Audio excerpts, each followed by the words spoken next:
Bab yang ketiga, bolehkah seseorang yang bertayamum itu meniup debu pada kedua tangannya, yang terlekat pada kedua tangannya? Imam Bukhari dengan sanadnya meriwayatkan daripada Abdurrahman bin Abzah, katanya, ada seorang lelaki datang berjumpa Umar ibn Khattab. Lalu dia bertanya, bagaimana kalau aku berjunub tetapi tidak menemui air? Ammar pun berkata kepada Umar bin Al-Khattab, masih ingatkah lagi engkau ketika kita dalam satu perjalanan, aku dan engkau telah berjunub, adapun engkau tidak bersalat, aku sendiri pula bersalat setelah berguling-guling di atas tanah. Bila aku ceritakan peristiwa itu kepada Nabi SAW, beliau terus bersabda, buat begini sahaja sudah memadai kepadamu, sambil Nabi SAW menepuk kedua belah tapak tangannya ke tanah. Setelah meniup tangannya, beliau menyapu dengannya muka dan kedua belah tapak tangan, yakni bahagian belakang kedua belah tapak tangannya hingga ke pergelangan. Bab keempat, tayamum untuk muka dan kedua, yakni belakang tapak tangan sahaja. Imam Bukhari dengan sanadnya meriwayatkan daripada Abdurrahman bin Abzah, katanya Ammar buat begini sambil Syu'bah menepuk kedua belah tangannya ke tanah, kemudian mendekatkan tangannya itu ke mulut, maksudnya lalu meniupnya. Kemudian beliau menyapu dengannya muka dan bahagian belakang kedua belah tapak tangannya. Nadhr berkata, Syu'bah meriwayatkan kepada kami daripada Al-Hakam, katanya saya mendengar Dzar meriwayatkan daripada anak lelaki Abdurrahman bin Abzah. Kata Al-Hakam, saya juga telah mendengar hadis ini daripada anak lelaki Abdurrahman bin Abzah daripada ayahnya. Katanya, Ammar berkata, muka bumi yang suci adalah air sembahyang, ini bahan penyuci orang Islam. Ia memadai untuknya sebagai pengganti air. Dengan sanadnya Imam Bukhari meriwayatkan daripada Abdurrahman lagi, bahawa beliau berada bersama Umar ketika Ammar berkata kepadanya, kita ketika itu berada dalam satu pasukan tentera, lalu kita berjunub. Kata perawi, yakni Ammar, beliau, yakni Nabi SAW meniup dengan agak kuat debu yang terlekat pada kedua belah tangannya. Dengan sanadnya Imam Bukhari meriwayatkan daripada Abdurrahman bin Abzah lagi, katanya Ammar berkata kepada Umar, aku bergeluman di atas tanah. Selepas itu aku pergi kepada Rasulullah SAW, yakni dan menceritakan apa yang telah berlaku. Maka baginda pun bersabda, menyapu muka dan kedua tapak tangan itu sahaja sudah cukup untukmu. Muslim bin Ibrahim meriwayatkan kepada kami, katanya Syu'bah meriwayatkan kepada kami daripada Al-Hakam, daripada Dzar, daripada Sa'id anak lelaki Abdurrahman bin Abzah, daripada Abdurrahman bin Abzah, katanya saya bersama Umar ketika Ammar berkata kepadanya. Perawi ini juga seterusnya mengemukakan hadis yang sama. Dengan sanadnya Imam Bukhari meriwayatkan daripada Abdurrahman bin Abzah, katanya Ammar menceritakan Nabi SAW menepuk tangan ke tanah, lalu menyapu muka dan kedua belah, kedua belakang tapak tangannya.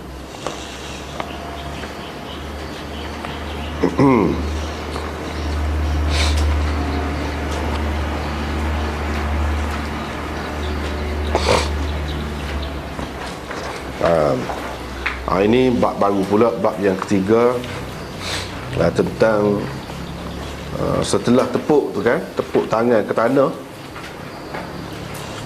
bolehkah seseorang itu tiup tapak tangan dia tu, bekas tanah kena di tangan dia tu, tepuk, bolehkah tiup atau tak boleh? Itu persoalannya. Dia buat dalam bentuk tanya gitu. Dalam bentuk tanya. Boleh ke tak boleh? Jawapan dia tidak bagi. Jawapan dia tengok hadis. Dalam hadis kita dapati memang Nabi SAW tiup, menunjukkan boleh lah. Pada boleh, apa yang tanya je. Dah boleh. Itu perkaranya. Kita ada nota di sini, 318. Nota 318 muka surat 293 tu. Yang pertamanya berhubung dengan tajuk ni. Tajuk ni pun khilaf sebenarnya. Gini kau bunyi tajuk ni, tajuk yang ketiga ni, bab ni, atau lagu lain. Sebab itu dalam nota tu kata Kirmani, di dalam sesetengah nuskhah tajuk bab ini bukan seperti di atas, tetapi begini bunyi. Tajuk bab ni bukan supaya tu, lagu lain. Bunyi lagu mana? Babun hal yanfukhul mutayammim fi yadayhi ba'dama yadribu bihima as-sa'id lit-tayammum. Gitu bunyinya. Lainlah. Maksud dianya, bolehkah orang yang bertayamum meniup kedua tangannya setelah menepuk tanah dengannya untuk bertayamum? Sebab kalau dalam di atas tu kan, seseorang yang bertayamum itu bolehkah meniup pada keduanya? Ini tak jelas. Sebelum keduanya tu kedua apa? Pada keduanya, dua tu dua belah tangan lah. Tapi sebelum pada tu kan mana ada sebut dua belah tangan. Tak berapa jelas. Tak ada sebut.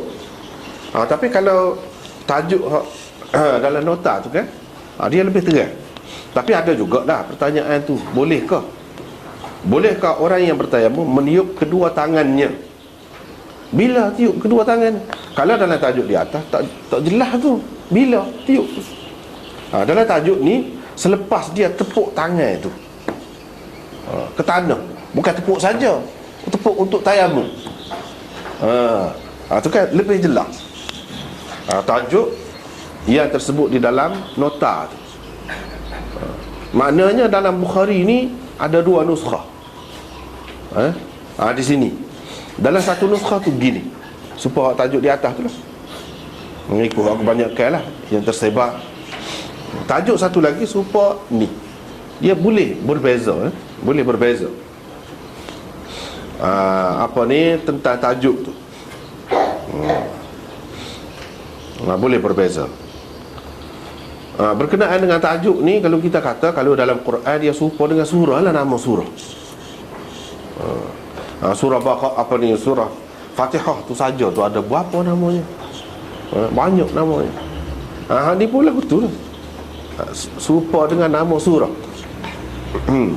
Tajuk ni. Oleh itu kita kata kalau dia berbeza pun tak apa.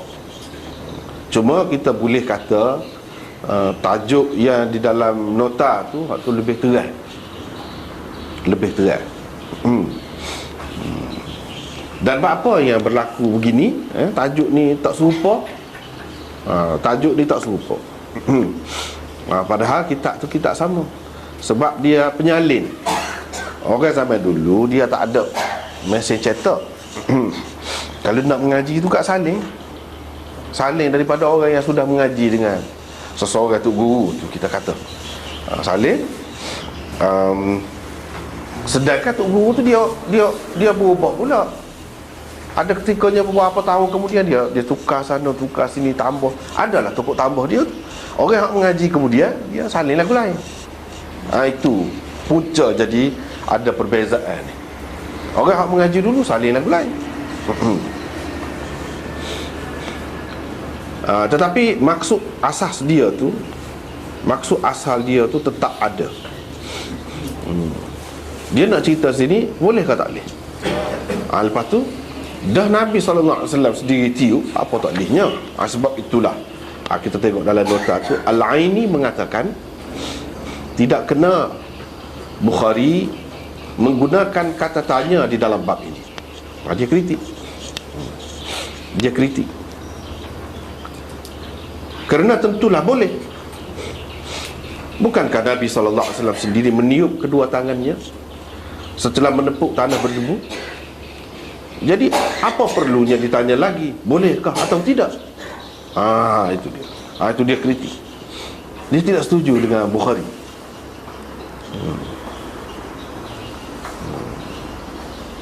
Tetapi Hafiz Ibn Hajar kata Imam Bukhari akan menggunakan kata tanya hal di dalam tajuk babnya apabila terdapat beberapa kemungkinan di dalam hadis yang dikemukakan di bawah bab itu.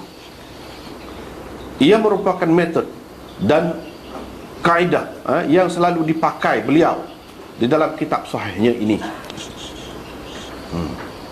Hafiz Ibn Hajar ni dia seni dari segi memahami tajuk Bukhari itu. Dia lebih tekan situ, dan mengikut perhatian dia banyak tempat. Memanglah kalau kita kata selapis gitulah. Tapi Bukhari ni bukan sebarang orang. Dia buat tu, dia ada lah tu.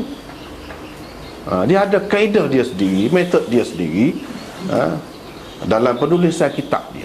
Dengan sebab itu kita nak faham Bukhari ni kena tahulah tentang metodologi dia tu, kaedah yang dia guna pakai dalam kitab dia tu lagu mana, baru faham boleh.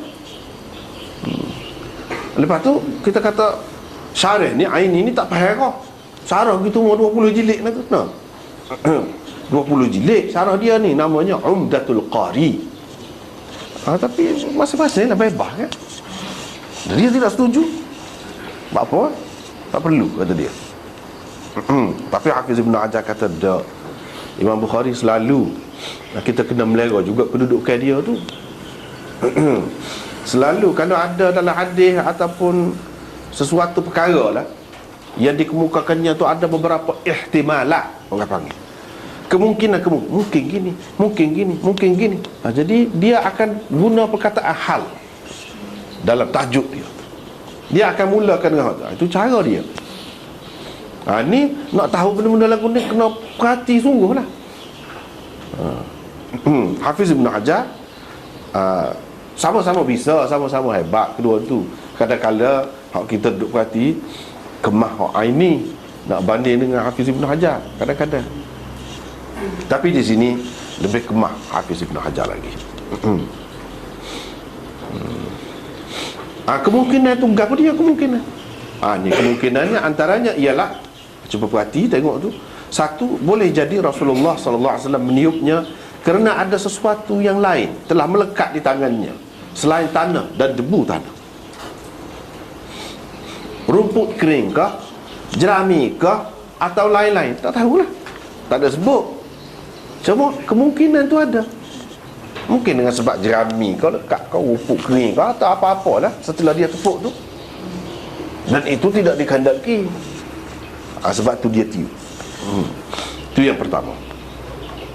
Apa yang ditiup bukan debu tanah yang memang akan diguna untuk bertayamum, tetapi sesuatu yang lain itu. Yang kedua, oleh kerana debu yang melekat di tangan beliau terlalu tebal, maka dihilangkanlah ketebalan debu itu dengan meniupnya. Itu sebab dia tiup tu pasal tebal, lekat tebal sangat debu. Kalau debu tebal tu comor ke muka tu dah, jadi teruk. Kenapa? Dia tak sibuk jadi teruk sangat. Dia siup. Sebab tu kemungkinan kedua. Kemungkinan ketiga, mungkin juga Nabi SAW meniup kedua tangannya selepas menepuk ke tanah bertujuan menyatakan melekatnya debu, tanah atau lain-lain di tangan bukan merupakan syarat dalam bertayamum. Situ perginya. Apa yang menjadi syarat ialah menepuk kedua tangan ke tanah atau lain-lain yang termasuk di bawah kata sa'id, fatayammamu sa'idan tayyiba. Sa'id di dalam ayat tayamum, sama ada ia berdebu atau tidak. Debu bukan sesuatu yang dimaksudkan dalam tayamum. Kerana kalau ia memang dimaksudkan, tentulah baginda SAW tidak meniupnya. Inilah pegangan Bukhari, Malik, Abu Hanifah, Ats-Tsauri dan lain-lain rahimahumullah. Itu kemungkinan. Yang ketiga. Yang keempat, ada kemungkinan dari sudut lain pula dia tengok. Dari sudut lain pula. Hadis ini kelihatan berlawanan dengan sekian banyak hadis yang menyatakan kelebihan debu yang terkena seseorang di jalan Allah. Umpamanya hadis yang diriwayatkan oleh Bukhari dan lain-lain daripada Abi Abs, katanya, aku mendengar Nabi SAW bersabda, man ighbarrat qadamahu fi sabilillah harramahu Allahu 'alan nar. Bermaksud Allah mengharamkan ke atas neraka orang yang kedua kakinya berdebu di jalannya. Kena debu itu molek. Molek itu tanda kita, bukti kita telah melakukan sesuatu di jalan Allah. Debu tayamum juga sebenarnya merupakan debu yang mengenai seseorang di jalan Allah. Kerana Allah juga tayamum debu. Debu tayamum. Oleh itu kenapakah Rasulullah SAW meniup debu tanah yang melekat di tangannya? Dan kalau tak molek kita hilangkan kesan itu, apa Nabi siup? Bukankah dengan berbuat begitu seolah-olahnya seseorang itu mahu menghilangkan kesan ibadat pada tubuhnya yang akan menghalangnya daripada terkena api neraka? Apabila Nabi SAW meniup kedua tangannya setelah menepuk tanah, maka ia bererti untuk mendapat kelebihan tersebut. Di dalam hadis-hadis tentang kesan ibadat berupa debu dan lain-lain tidaklah bermakna ia tidak boleh dihilangkan atau ia mesti dikekalkan. Tidak gitu. Itulah.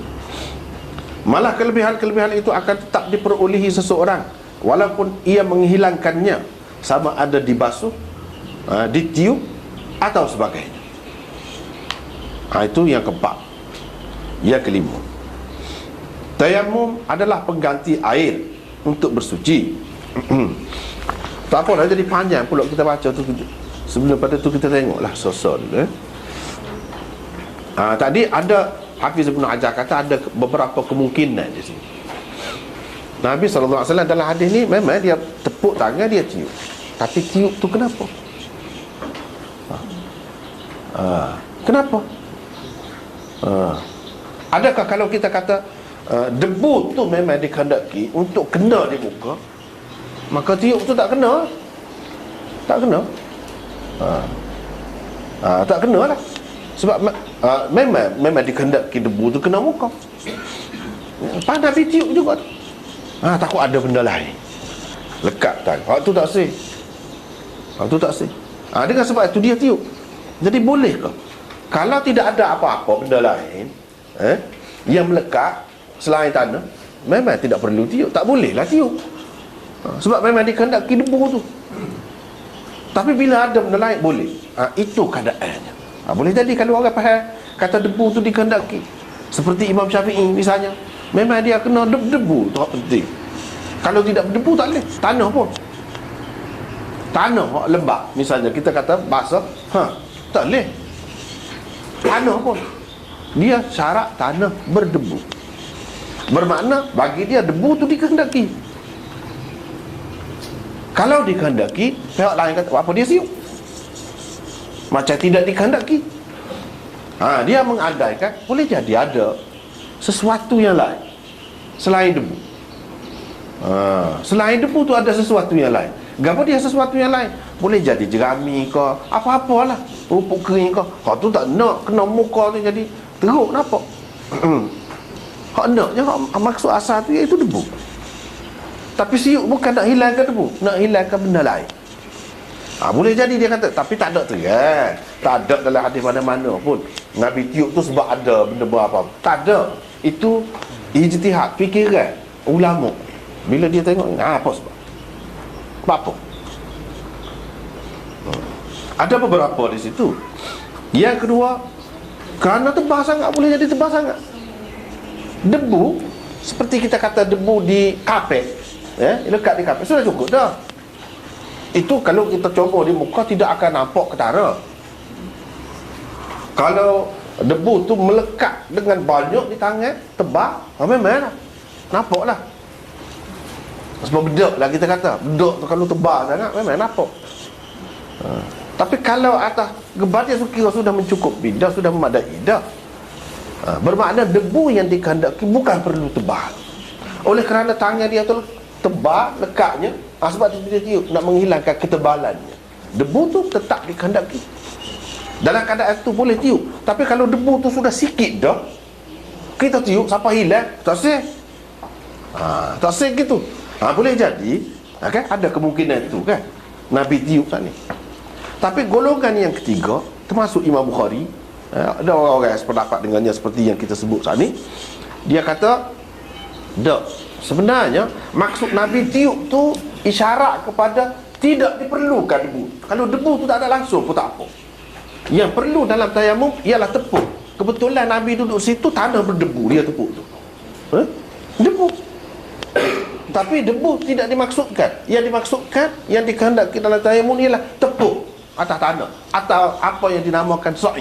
Ikutlah hupuk pun, atas hupuk tak ada debu. Salji pun, atas salji tu mana ada debu.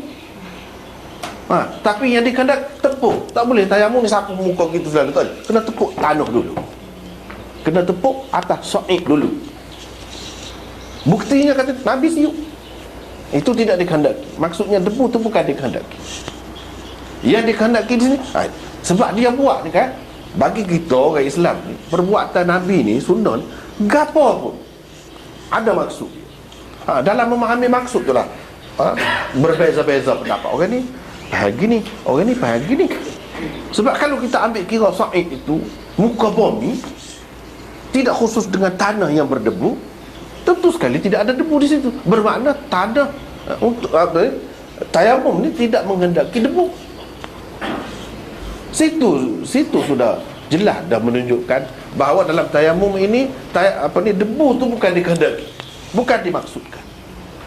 Sebab apa? Kalau kita terima sa'id itu hak lain, batu yang licin, tak ada sikit abuk debu, kita tepuk tangan, bagi mereka sudah jadi dah, sudah sah dah, tak ada debu pun. Kan di situ debu tidak dimaksudkan. Kebetulan Nabi di sini dia buat situ tempat dia tu ada debu. Oleh kerana debu tu tidak dimaksudkan, dia tiup.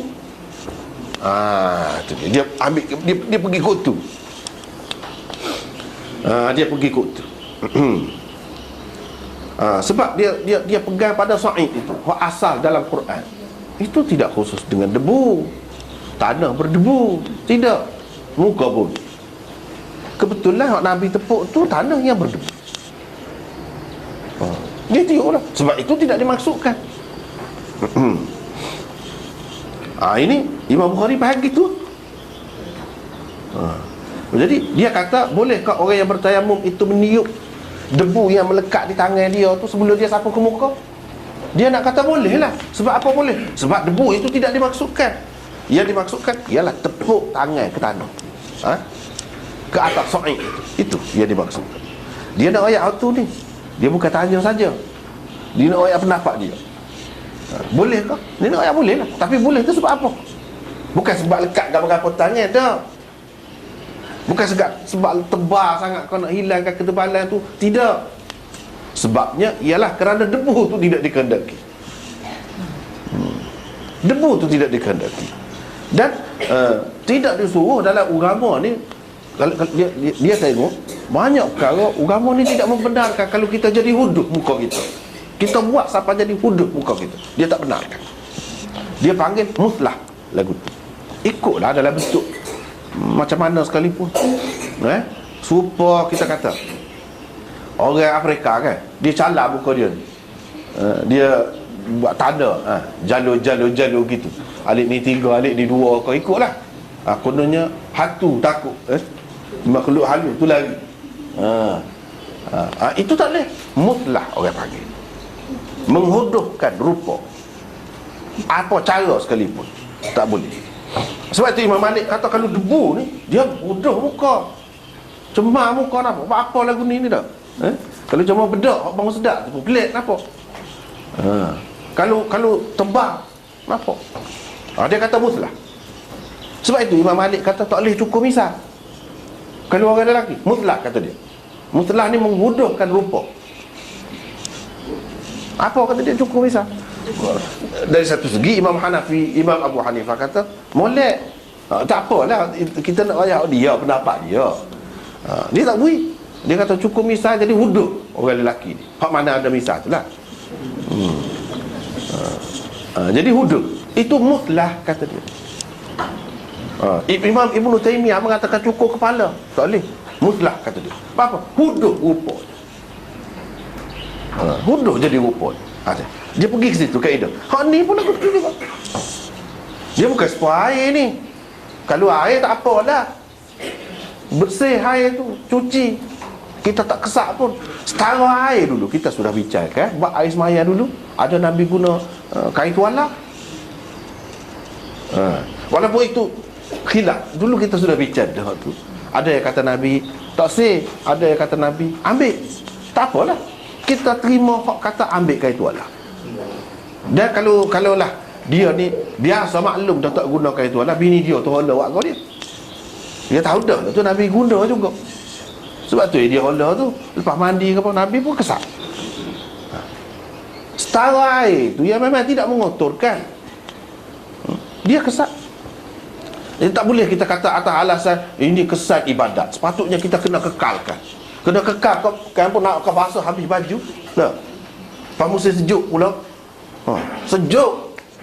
Kalau kita kering kan, ada maksud dia tu. Molek. Siapa lah maksud dia tu? Nak je apabila orang tu ambil air semai, sudahlah. Sudah jadi dah. Walaupun lepas pada tu kering. Kalau lagu tu apakah molek kita kekalkan dia biar lambat kering? Gitu kau? Tak ada siapa dia kata lagu tu. Dengan sebab tu kalau sapu pun tidak menjejaskan, tetap seseorang tu boleh pahala dah. Saya esok dalam neraka, kalau katakanlah orang tu masuk neraka kan, orang Islam anggota dia bekas hak dia ambil air semaya tu tak kena, neraka tak makan. Jadi apakah syarat dia apabila dia tidak sapu, tak kesak? Bila dia ambil air semaya, lepas tu berapa kali, berapa banyak kan ambil air semaya ni, tetap kesan dia tu ada di akhirat nanti. Ni itu air ni, kalau tanah ni lagi lah tak say debu tu muka. Itu dia faham gitu. Lepas tu dari sudut yang lain ni kita cuba nak faham aliran dia. Cuba kena royak perabi lah aliran dia tu. Walaupun tidak biasa pun, tak serupa pun dengan skala pun dah. Debu ni macam-macam. Walaupun zahirnya kita tengok debu yang suci, su'i dan tayyibat tu, kalau kita pakai debu dengan makna debu, tanah berdebu, tayyibat tu dengan makna kalau mengikut Imam Syafi'i, tanah yang boleh menumbuhkan tanaman dan berdebu selain daripada suci. Suci itu pandangan zahir. Bila tidak ada air kecil, tidak ada apa-apa najis lah situ. Berapa banyak pula kuman yang ada? Kita mana tahu? Sapu ke muka tu nak jadilah ke mana? Akan jadi penawar kau kepada jerawat tu dah? Kau penyegar jerawat, katakanlah jerawat. Kalau ada lain-lain lagilah lagu mana?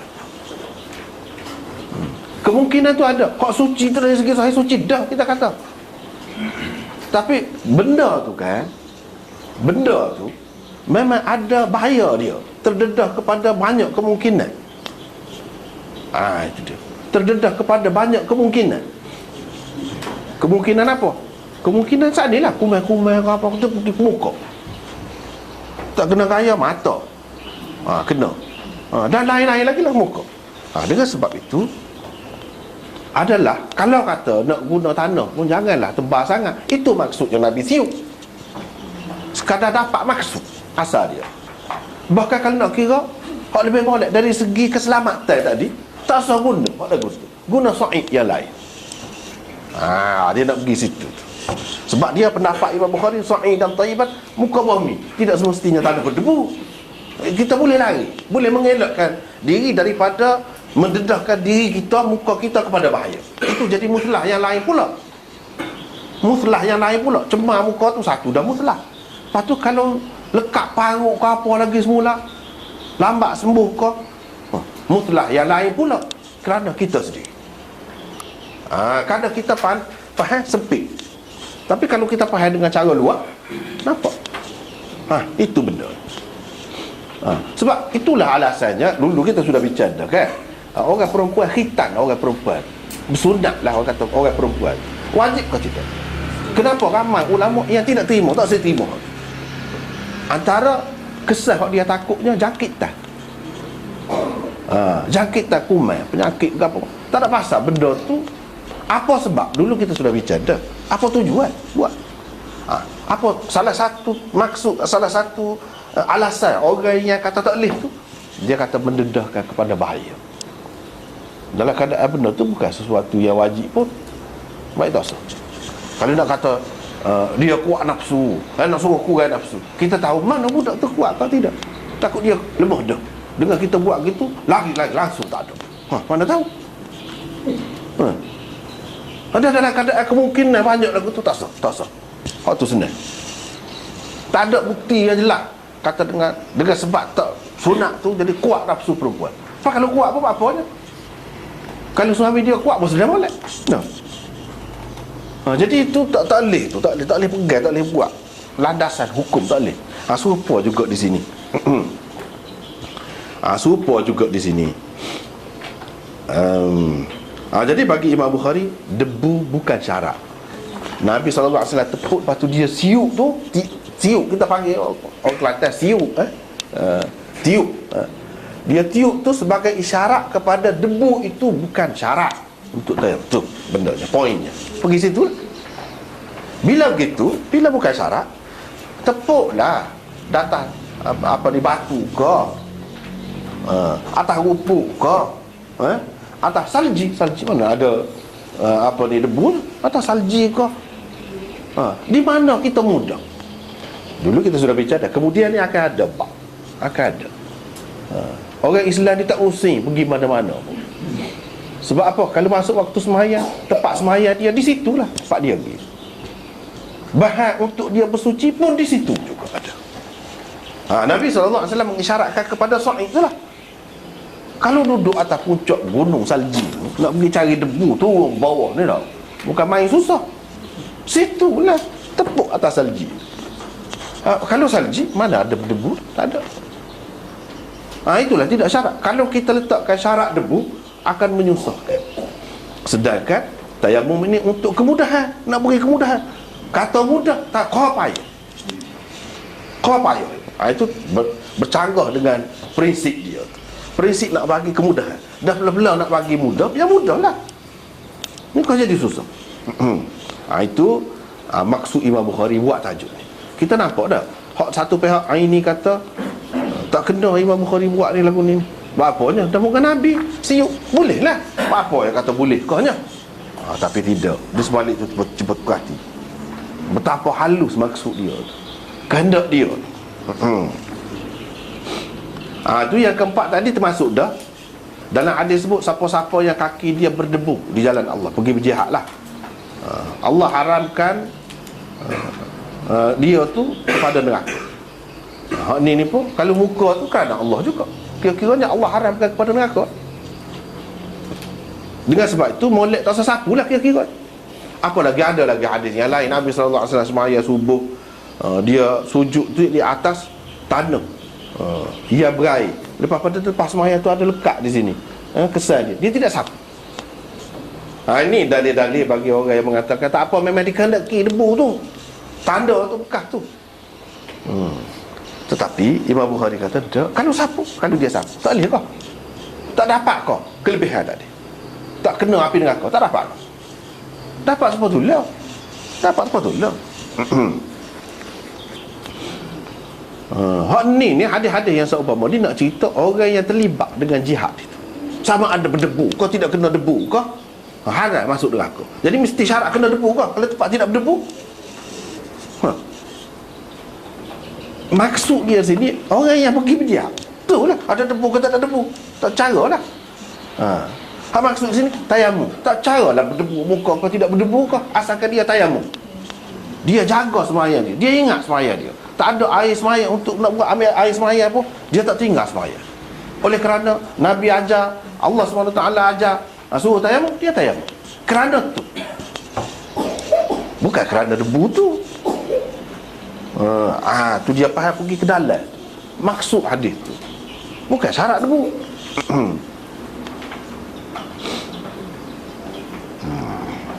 Yang kelima, apabila kita pergi yang kelima, tayamum adalah pengganti air untuk bersuci. Tayamum adalah pengganti air untuk bersuci. Oleh kerana air dikehendaki diratakan pada setiap anggota wuduk yang dibasuh, maka berkemungkinan ada yang menganggap tanah yang digunakan ketika bertayamum juga mesti diratakan pada anggota-anggota yang disapu. Dengan membentangkan perbuatan Nabi SAW di dalam hadis Ammar, Bukhari rahimahullah mahu menghapuskan anggapan yang mungkin timbul itu. Satu lagi kemungkinan, boleh jadi orang terfikir, kalau dalam air semaya kan kena rata, tak boleh ni kalau pakai cincin ketak pun kena pusing-pusing biar kena air tu. Kalau ambil air semaya kena rata, tak boleh, sikit pun tak boleh. Kalau kita kata mandi wajib, begitu juga, kena rata. Bahkan kita sudah bicara dulu bab mandi, bab air semaya tu bicara dulu. Ada mazhab yang mengatakan dalam hidung ni pun kena ni. Dalam hidung ni pun kena, biar kena air juga. Mana nak suruh rata? Tahta kulli sya'rah janabah. Dia pegang dengan hadis tu. Di bawah setiap bulu ada kesan janabah. Di mana ada? Dalam hidung ada bulu juga, dia kata. Bermakna kulit dalam hidung ni, di bawah bulu dia kena rata, kena sapa air. Tu pegangan Imam Abu Hanifah. Mulut, dalam mulut ada bulu kau di lidah? Tak ada. Bila tak ada, doa tak kena. Dia buat ikut tu. Hak nak sininya Imam Bukhari takut, sebab tu dia buat. Adakah boleh? Sebab kalau fikirkan nak suruh rata tu, kita nak kata ni dah pegang hati air. Kalau air kena rata, tanah ni pun kena rata lah juga. Kalau nak rata, mestilah kena tebal, mestilah kena banyak debu, barulah rata. Kalau sikit mana boleh rata. Walaupun kata anggota untuk tayamum ni hanya tinggal 2 saja, selepas wuduk tu berapa anggota tayamum ni hanya tinggal 2 pun kalau nak suruh rata molek, terutama kepada orang kata sampai ke siku ni, ada yang kata sampai ke ketiak, sampai ke bahu dah. Kena banyak benar debu tu, kalau syarat debu. Imam Bukhari nak cerita di sini dak. Dengan Nabi SAW tiup tu, dia nak cerita bukan syarat rata. Dalam tayamum tidak syarat rata supaya air tu, walaupun dia menggantikan air semaya, menggantikan mandi wajib, tapi tidak syarat rata.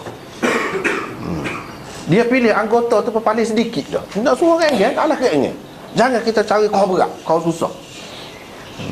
Bila ringan, kan mengikut Imam Bukhari akan datang, dia kata sapu muka dan tangan sekatu, tidak sampai ke siku, dan tidak perlu rata.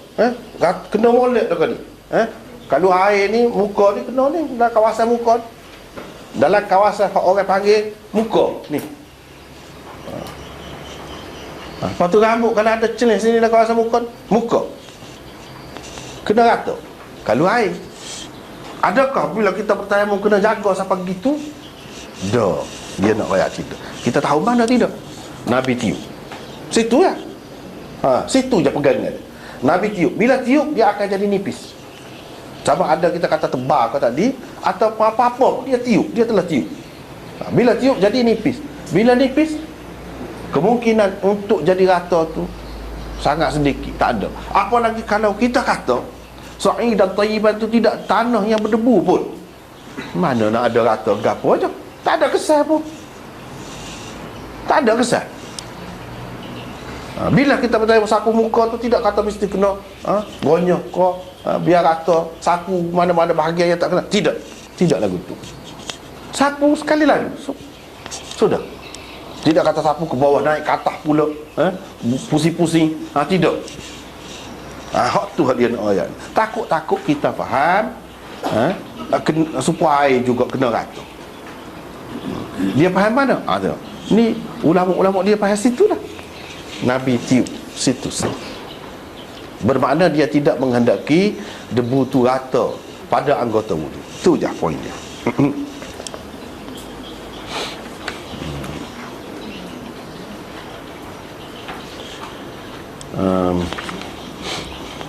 Bolehkah siup? Boleh. Sebab rata tu tidak syarat.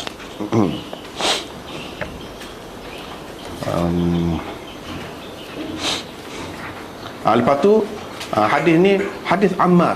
Imam Bukhari buat mari dua je hadis tayamum. Boleh dikatakan hadis Abu Juhaim dulu, hak tepuk dinding tu. Lepas tu hadis Ammar ni lah dia mari sampai ke hujung, sampai ke akhir bab. Hadis Ammar ni lah. Sebab bagi dia hak ni paling sahih.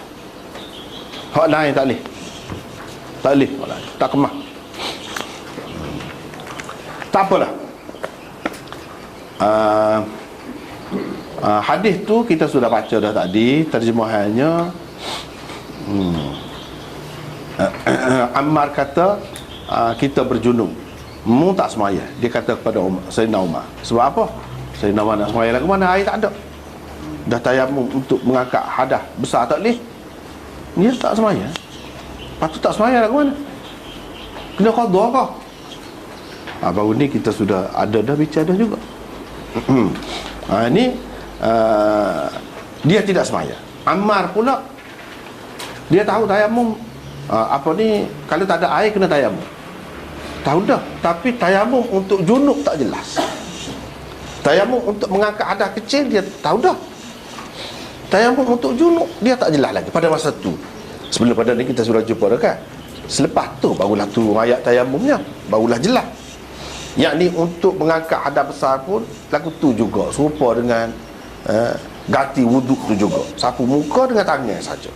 Tapi pada masa tu oleh kerana Ammar ni dia ingat ke bila junub kena basuh semua tubuh, mandi, hak ni tayamum ganti hak tu dia kena rata juga. Dia pukul ni itu tak tayamum dia nya. Sebab kalau guling katakanlah hak paling sedikit dia kehendaki muka dan tangan akan kena juga kalau guling muka dan tangan. Kalau tak kena hak tu, maksudnya hak sebenarnya kena rata juga supaya dia sudah guling dah. Tapi dia tidak jelas tu. Dalam keadaan tidak jelas, cuma dia kias, pakai kias. Yang mana kias tu tidak menepati kehendak Nabi kemudiannya. Tu kita tengoklah. Bila dia balik, Nabi SAW kata, buat gini begini sahaja sudah memadai kepadamu. Nabi kata buat gini saja. Sambil Nabi SAW buat gini saja sudah cukup padamu. Setelah meniup tangannya, beliau menyapu dengannya muka. Sebelum pada dia sapu muka, dia tiup dulu. Lepas tu baru sapu muka. Buat gitu saja. Dia kata cukup dah. Ini bagi Ammar, dia kata air tak ada, tapi tanah ada. Dalam keadaan itu bila tak ada air, guna tanah lah tayamum sebagai pengganti air. Sayyidina Umar tidak. Tak semaya lah dia, Sayyidina Umar. Ammar ni dia semaya. Sebab nak semaya lah dia buat gitu tu. Dia kira boleh dah lah semaya. Sebab dia sudah bertayamum, semaya. Sayyidina Umar tak semaya. Tak semaya situ. Dan bila balik, Nabi SAW tak suruh dia qadha. Tak suruh dia qadha. Daripada situlah Imam Malik pegang masalah, dulu kita sudah jumpa dah, masalah faqidut tahurain dalam bab mula-mula dulu kan. Ni babun idza lam yajid ma'an wala turaban. Bab kalau seseorang tu tidak mendapati air dan tidak juga mendapati tanah. Kes Sayyidina Umar ni dikira orang yang tak ada kedua-dua bahan pencuci tadi. Air pun tak ada, tanah pun tak ada. Tanah ada pada masa tu, tapi dia tidak tahu cara nak guna, sebab tak ada lah kira. Sebab tak ada. Sebab kita learn ni lah. Kalau tanah tu ada, tapi tanah yang kotor. Tanah ada, tanah yang kotor. Sebab tak ada juga lah kira. Selain daripada air tak ada, tanah pun kira tak ada juga. Dulu kita sudah bincang dah cara tentang faqidut tahurain. Bagi Sayyidina Umar dalam kes ini, dia kira dia ni faqidut tahurain, orang yang tak ada mendapat air dan tanah. Kepada orang yang seperti ni lagu mana nak buat? Dia nak semaya ke pada masa tu, kemudian qada pula ke selepas pada tu bila dapat air, atau dia tak semaya, bila dapat air dia qada semula, atau dia tidak semaya pada masa tu dan bila dapat air kemudian dia tidak qada. Dulu ada dah kita bincang. Sayyidina Umar ni termasuk antara orang yang mengatakan faqidut tahurain, iaitu tak perlu semaya, tak perlu qada. Itulah pendapat yang dipilih oleh Imam Malik. Kalau lagu ni berlaku, tak kira lah mana-mana, angkasa lepas kau mana, kau tak boleh nak guna air, tak boleh nak guna tanah, tak ada muka bumi. Lagu mana tau? Boleh pilih lah pendapat ni. Pendapat ni boleh dipilih. Sebab itu kita tengok dalam nota ni kan, 319 antara pengajaran dan panduan yang terdapat di dalam hadis ini ialah: 1.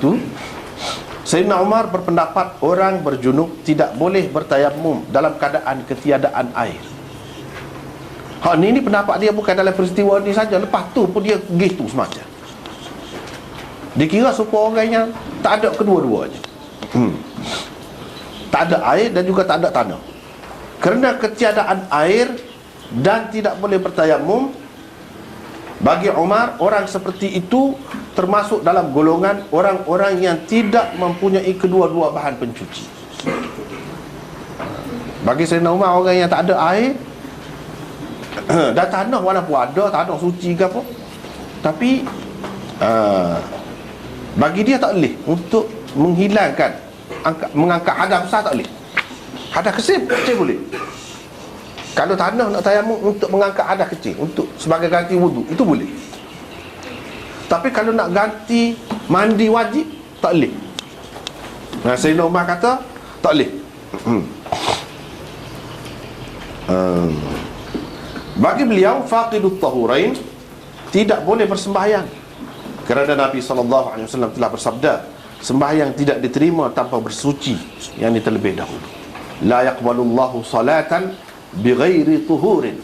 Allah tidak menerima sembahyang, apa-apa sembahyang pun, sembarang sembahyang. Apa orang panggil sembahyang, dia tak terima tanpa bersuci terlebih dahulu. Bersuci ni dua, sama ada dengan air ataupun dengan tanah. Bagi Sayyidina Umar, kalau tak ada air, tanah boleh digunakan, tapi untuk mengangkat hadas kecil sahaja. Hadas besar tak boleh. Lepas pada peristiwa ni pun dia masih duduk gitu lagi. Pendapat dia ni orang tak pakar, walaupun Sayyidina Umar. Orang tak pakar. Dari segi tak boleh nak guna tanah untuk mengangkat hadas besar, untuk orang tak pakar. Dari segi kalau faqidut tahurain, sungguh dia tak perlu semaya dan tak perlu qada, tu orang pakar. Tu tak apa, tu diterima. Keadaan orang seperti itu sama dengan perempuan berhaid. Orang perempuan berhaid kan, ada air ke, ada tanah, tak boleh buat apa dia, tak ada guna. Ambil air semaya pun tak boleh juga, nak bertayamum pun tak boleh juga semaya. Tak ada lah, tak ada keperluan semaya, tu tak ada. Dalam keadaan ini, Malik antara tokoh mujtahid yang berpendapat seperti Sayyidina Umar. Dari segi mana? Dari segi tidak perlu qada semaya dan semaya pada waktu itu. Tapi dari segi tidak boleh mengangkat hadas besar dengan tayamum, Malik tidak gitu. Malik supaya orang lain juga, dia tak pakai juga pendapat Umar tu. Dia tak pakai juga pendapat Umar tu. Cuma dari segi faqidut tahurain, tidak perlu semaya pada masa tu, dan kemudian tak perlu qada. Dari segitu dia serupa dengan Sayyidina Umar. Yang kedua, keabsahan qiyas. Ini benda yang kita dapat daripada hadis ni, kesahihan, sahnya kias. Boleh dipakai kias ni dalam agama. Ini sebab banyak orang tidak pakai kias ni kan. Kalau di kalangan ahli sunnah, mazhab zahiri tak pakai kias. Tidak pakai kias. Kias bukan salah satu prinsip hukum bagi dia. Kalau di luar daripada ahli sunnah, Syiah tak saya pakai kias, tak saya. Tapi tidak, tak betul. Hak betulnya kias tu ada. Tak boleh pergi kalau tak pakai kias. Kalau tak pakai kias, susah, teruk benar jadi. Ammar, cuba tengok sini. Kita nak kata boleh ke tak boleh ni, biar ada dalil. Lepas tu, kalau orang kata tak boleh, dia nak katakan hadis. Memang Ammar telah guna kias. Ammar telah mengkiaskan tayamum untuk orang berjunub dengan mandi wajib, di mana seseorang dikehendaki meratakan air ke seluruh tubuhnya. Pada fikirannya, ia tentu tidak sama dengan cara tayamum untuk mengangkat hadas kecil. Dia fikir gitu. Yang sudah pun dimakluminya untuk mengangkat hadas kecil, dia tahu dah. Sapu muka, sapu tangan tu, tahu dah. Setelah diberitahu kepada Rasulullah dan baginda menceritakan kepadanya bahawa tayamum untuk mengangkat hadas kecil dan hadas besar adalah sama, barulah beliau mengerti, baru tahu. Syukur. Tetapi Rasulullah SAW tetap menyuruhnya mengqadha sembahyang, tidak menyuruhnya mengqadha sembahyang yang telah dikerjakan dengan tayamum sebelum itu. Dia tidak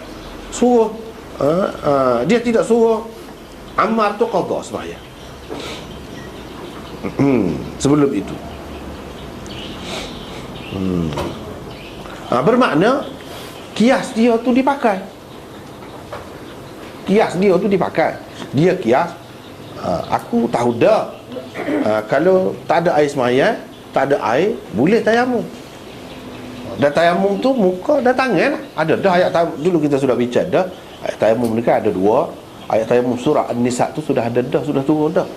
Hak tu ya dia tahu, sebab itulah dia fikir gini ni, dia kias dengan tu lah.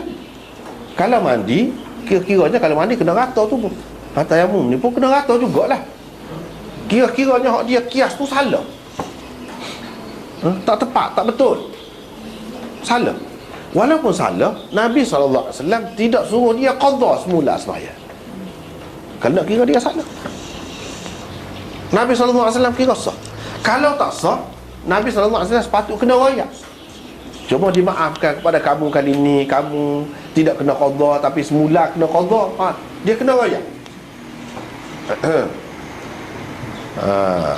Sebab tak boleh seorang Nabi ketika perlu dia kena cerita, pada ketika tu dia tak akhirkan bayan, orang panggil la yajuzu ta'khirul bayan an waqtil hajah. Tu kaedahnya. Tidak boleh keterangan daripada seorang Nabi lewat daripada waktu diperlukan keterangan itu. Tak boleh. Salah kalau kita faham gitu. Nabi ni benda tu sepatutnya kena royak, dia tak royak. Siapa orang buat benda salah, kemudian hari tu 3 hari baru dia royak, tak boleh lagu tu. Kita anggap lagu tu Nabi tak boleh. Sebab apa? Dia bertanggungjawab dalam hal agama. Kalau tak boleh, tak sah, dia kena royak kepada Ammar. Mana ada dia? Ada. Kalau kena qadha, mesti dia royak. Sebab itulah dulu kita sudah jumpa dah ada bab yang menunjukkan kalau sudah tayamum, ataupun kalau tak ada air, tak boleh nak tayamum, faqidut tahurain, semaya. Dia kena semaya juga, walaupun tidak berwuduk dan tidak bertayamum. Lepas pada tu tak perlu qadha. Tak perlu qadha. Dia pegang dengan hadis Ammar ni lah. Sebab Nabi tak suruh dia qadha. Sekarang situ dipaham. Satu lagi perkara hari ni, iaitu kiranya salah ijtihad dia tu, kias dia tu salah. Dia kias mengangkat hadas besar ni untuk bertayamum ni serupa dengan mandi. Sebab tu dia guling dalam tanah tu. Tapi hak tu tak betul. Nabi tegur hak tu. Pada buat begini je, walaupun untuk mengangkat hadas besar. Maknanya dia tengok serupa dengan untuk mengangkat hadas kecil juga. Walaupun salah, Nabi SAW tidak suruh dia qada.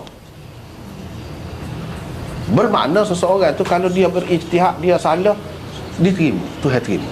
Tu satu pegangan, satu kesimpulan yang dapat buat. Begitu juga kalau kita pergi satu tempat, kita tidak tahu alik mana ni alik kiblat. Kiblat kita ijtihadlah cara kita. Kok ni agaknya. Kita cuba dulu tengok setakat mana yang boleh. Lepas tu kalau semayang. Daripada sinilah ulama yang mengatakan orang yang menghadap kiblat tak betul berdasarkan ijtihad dia, tidak perlu qada semayang. Asalkan pada waktu tu dia aja semayang. Ni tadi ni. Walaupun salah ijtihad. Seperti Ammar salah ijtihad dia kan. Adakah Nabi suruh dia qada? Tak. Begitu juga dengan orang yang berijtihad tentang kiblat. Kalau dia salah, tak perlu qada. Tapi ada juga ulama yang mengatakan kalau salah kena qada kalau habis waktu. Kalau dalam waktu lagi kena sembahyang mula. Kalau kita ada kompas tu menunjuk Kaabah tu, senanglah kita kata. Ataupun setengah-setengah tempat kita, kalau di hotel tempat kita ni kan, ditunjuk ni kiblat, senanglah tu. Kita boleh pakai dah waktu. Itu orang panggil dalil zat. Bukan yakin juga, tapi kita percaya kepada tuan hotel tu. Pakai dia lah. Kalau dia buat dosa dia lah, gitulah kira-kiranya. Sebab makanan lah juga halal dia cuk. Dia lah nanggung. Kita tengok dah ada halal dah makan. Sebenarnya tidak, haram. Dia menanggung. Hak tadi pun hotel tu pun begitu juga. Tapi kalau kita pergi hotel yang bukan negeri Islam lah, Singapura je, tak ada dah. Lagu mana? Situ lagu saat ni. Kalau kita pakai pendapat ni, tak perlu qada dah. Sebab kita sudah jaga dah. Pada masa tu jaga dah. Setakat mana yang kita boleh, kita sudah buat. Kalau waktu tak habis lagi, adakah kena ulang semaya tu? Itu pun khilaf juga. Ada yang mengatakan tak perlu ulang dah. Sebab jadi susah pula tu. Kalau ulang pula jadi beban kepada dia pula. Tapi kalau kita tak puas hati, rasa tak sedap itu, lah tak apa, benda ni masih khilaf lagi. Cuma nak royak kaedah ni. Ammar telah pakai kaedah ni. Dan dia kias lah tu. Ini menunjukkan kias tu boleh. Sekarang yang lain pula dapat apa ni hasilnya daripada hadis ni. Kalau kias tu tak boleh, Nabi kena royak. Tak boleh kias lagu tu. Kalau mu yakin untuk mengangkat hadas kecil hari ni, tapi kamu tak tahu ni, jangan kias, tak boleh. Ni dia tak kata apa. Nabi SAW tak boleh. Kalau tak betul, dia akan kata tak betul. Dia akan sekat lah. Ni tak ada. Menunjukkan kias boleh dipakai. Dan kalau salah, tak apa, itu hasil ijtihad. Kalau salah pun boleh pahala juga, satu pahala.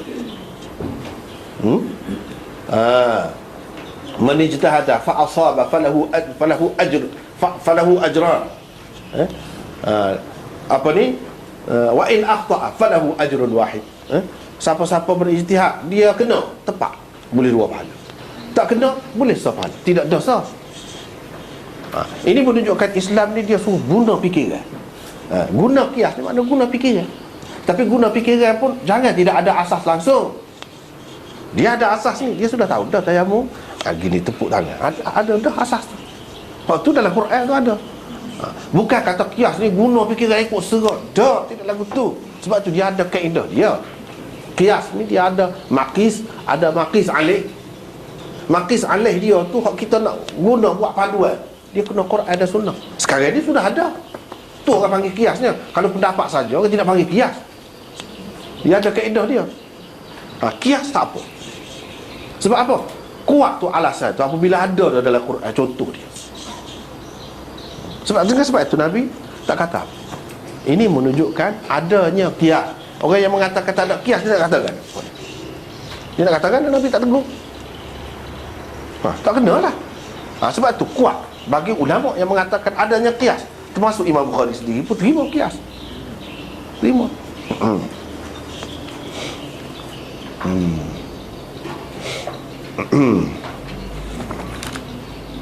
Yang ketiga, cara bertayamum yang tersebut di dalam hadis ini ialah satu tepukan sahaja diperlukan untuk menyapu muka dan kedua belakang tapak tangan hingga ke pergelangan tangan. Dan hingga tu pun tidaklah syarat kata biar mesti kena rapat sini tak perlu.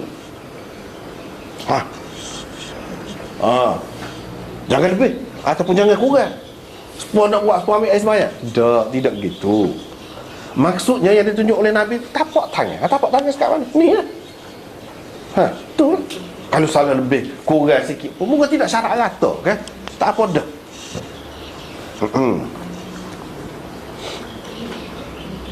Cara inilah yang dipegang Bukhari. Cara inilah yang dipegang oleh Bukhari. Tepuk sekali bukan dua kali. Tepuk. Tepat yang ditepuk tadi seperti kita maklum dah. Sekali muka dan tangan. Sudah. Tidak perlu dua kali. Tanah yang berdebu pula. Satu untuk muka, satu lagi untuk sampai ke siku ke misalnya. Tidak perlu. Sekali saja tepukan. Kadangnya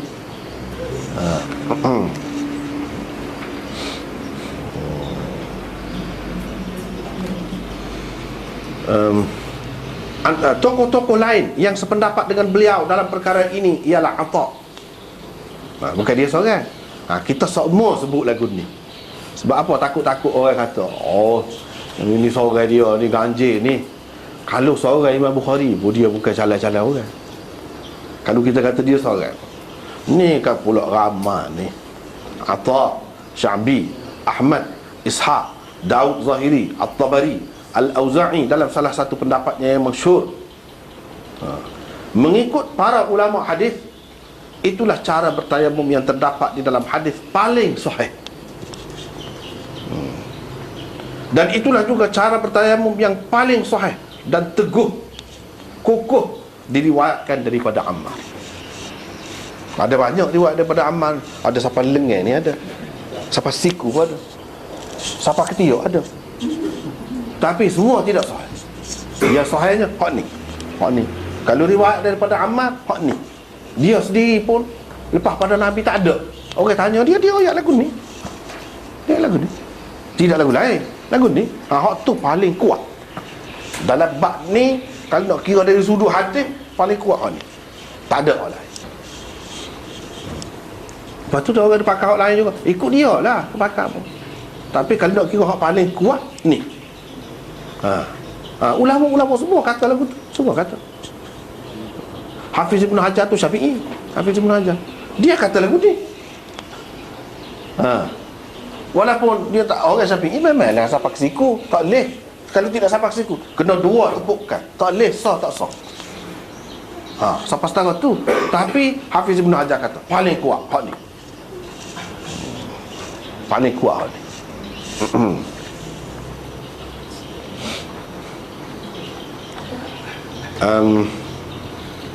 Yang keempat, keharusan meniup debu yang terlekat di tangan setelah menepuknya ke tanah. Bila Nabi sudah tiup, mana boleh lah. Ikutlah apa maksud pun. Tadi kan kita sudah bincang macam-macam maksud. Ikut. Tiup boleh. Tidak kata tak boleh. Itu habis itu satu bab.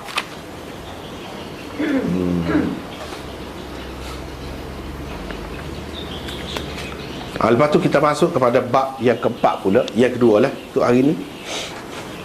Tayamum. Imam Bukhari kata tayamum untuk muka dan kedua belakang tapak tangan sahaja. Tayamum ni apa anggotanya? Dia nak cerita anggota tayamum ni apa. Muka dan belakang tapak tangan. Ni tak ni. Tu je anggota, orang panggil anggota tayamum. Mengikut Bukhari tu banyak benar dia mari dekat. Dia nak ayat hak dia. Dan hak dia paling kuat. Memang kalau dari segi hadis memang. Sebab dia pegang dengan hadis Ammar. Hadis Ammar ni paling kuat. Imam Bukhari tak mari hak sekat sengai, hak sekat ketiak, hak sekat siku ke tak ada. Dia tak mari. Riwayat orang lain ke, riwayat Ammar ke tak ada. Hak ni dia nak ayat dia yakin. Memang gitu. Hak tu je.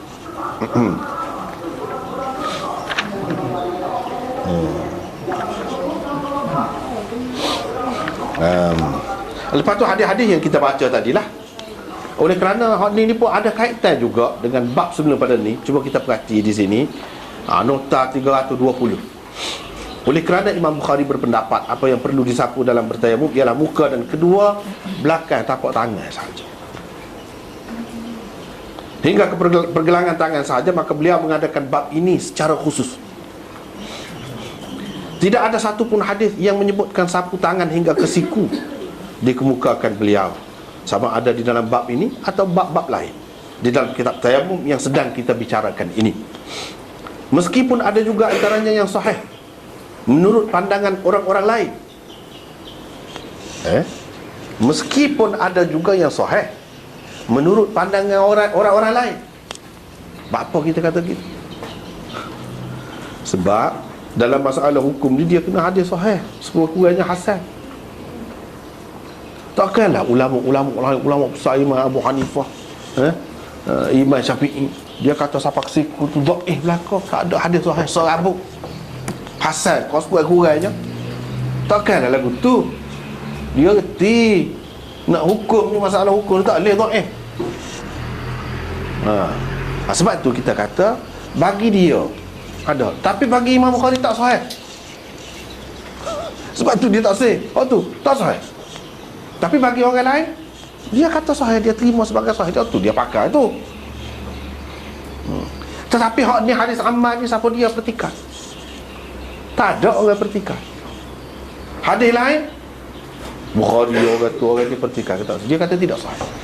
Hafiz Ibn Hajar sendiri kata, walaupun dia Syafi'i, dia kata tidak sahih. Itu pelik juga. Hafiz Ibn Hajar ni dia ulama hadis. Dia kalau masuk hadis jadi lagu lain selalu. Jadi lagu lain selalu kita tengok. Supaya Hafiz Ibn Hajar banyak kalau dia tinggal Syafi'i, walaupun secara umumnya dikenali dia sebagai Syafi'i, tapi banyak kalau dia tinggal dia tak pakai Syafi'i. Hak ni lebih kuat kata dia. Hak moleknya begitulah kita ni. Tapi setengah-setengah orang kata tu Hafiz Ibn Hajar tak apa dia. Kita ni setengah mana nak tahu lebih ke tak lebih, sahih ke tidak sahih. Ya dah juga dah. Betul juga tu pun. Tapi kalau kita sudah ngaji kan sekurang-kurang sudah tahu. Tu jelah.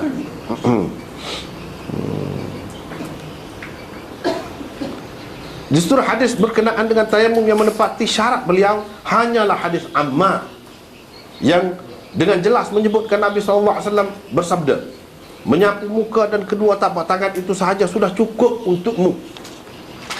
Sudah cukup untukmu. Maka beliau mengemukakannya berulang kali di dalam hampir setiap bab tayamum. Selain Bukhari terdapat ramai lagi tokoh yang berpendapat begini.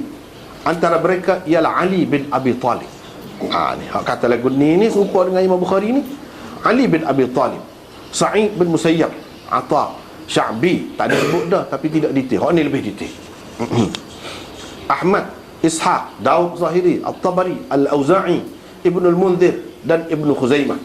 Ini juga merupakan qaul qadim Imam Syafi'i.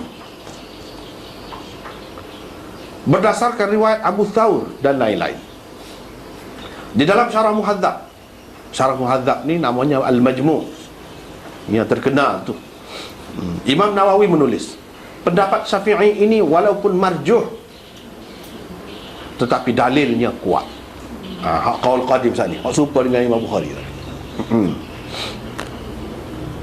Hafiz Ibn Hajar juga menyokong pendapat ini dalam Fathul Bari. Menerusi bab ini, Imam Bukhari mahu mengkritik pendapat orang-orang yang mengatakan anggota yang perlu disapu dalam bertayamum ialah muka dan tangan hingga ke siku atau ke ketiak. Dia nak kritik tu. Dia tak cara. Dia tak cara. Semua pihak menerima tayamum adalah pengganti air untuk bersuci. Sebagai pengganti, ia sepatutnya digunakan seberapa boleh seperti air yang digantikannya. Jika air dikehendaki diratakan ke seluruh tubuh ketika seseorang mengangkat hadas besar, air juga dikehendaki diratakan ke seluruh anggota-anggota wuduk ketika seseorang mengangkat hadas kecil. Maka begitulah sepatutnya diperlakukan terhadap tanah ketika seseorang bertayamum. Itulah kehendak asal qiyas.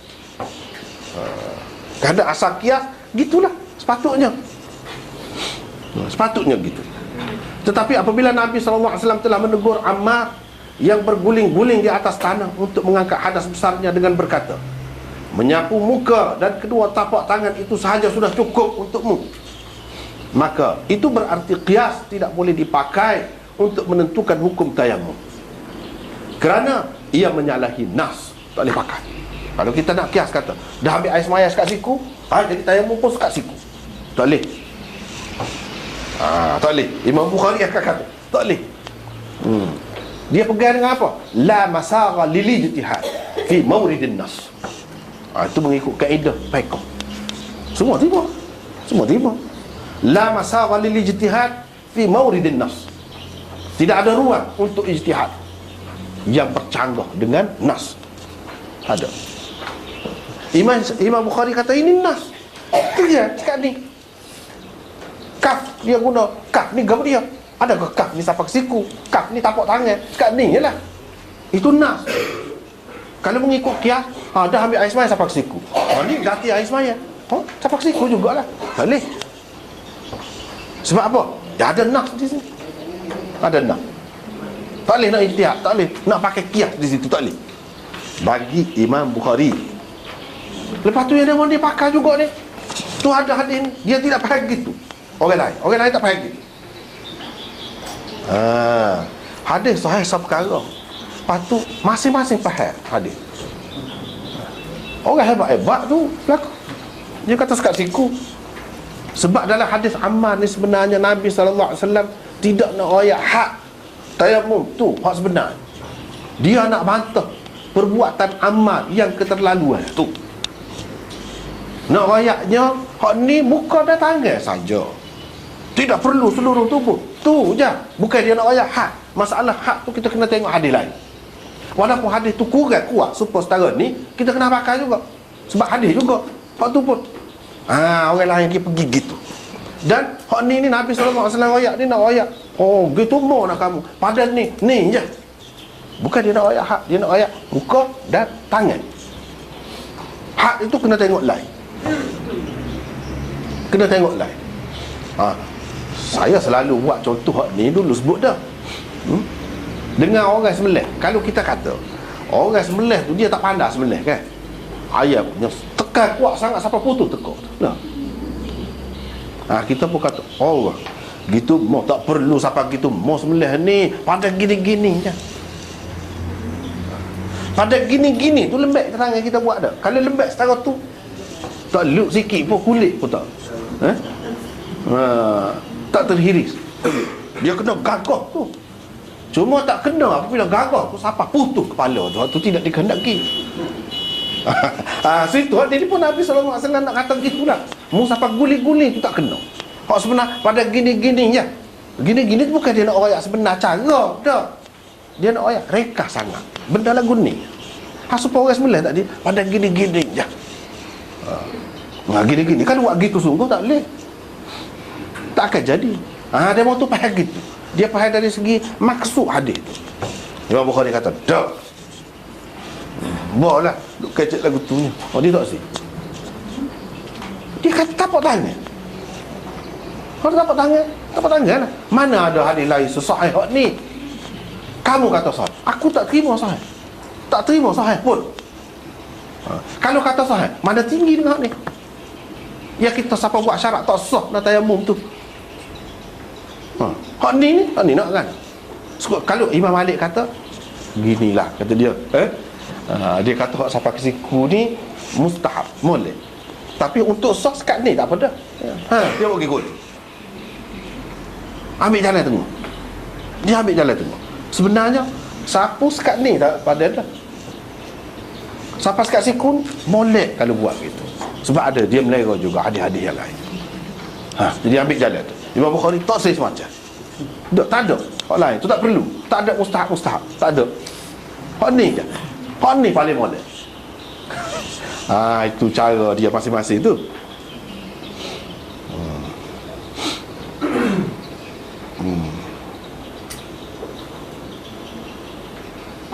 Hukum tayamum untuk mengangkat hadas kecil sudah pun diketahui Ammar sebelum itu lagi.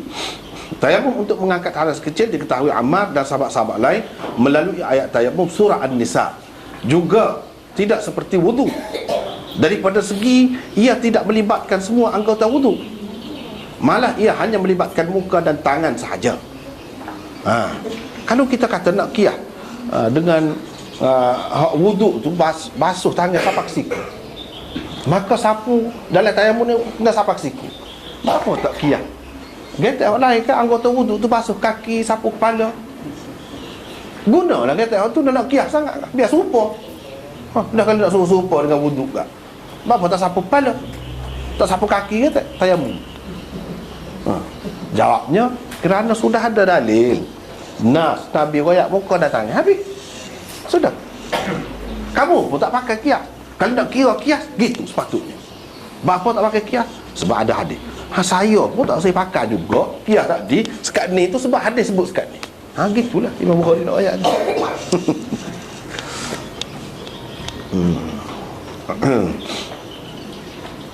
Walaupun tangan disebut secara mutlak di dalam ayat tayamum.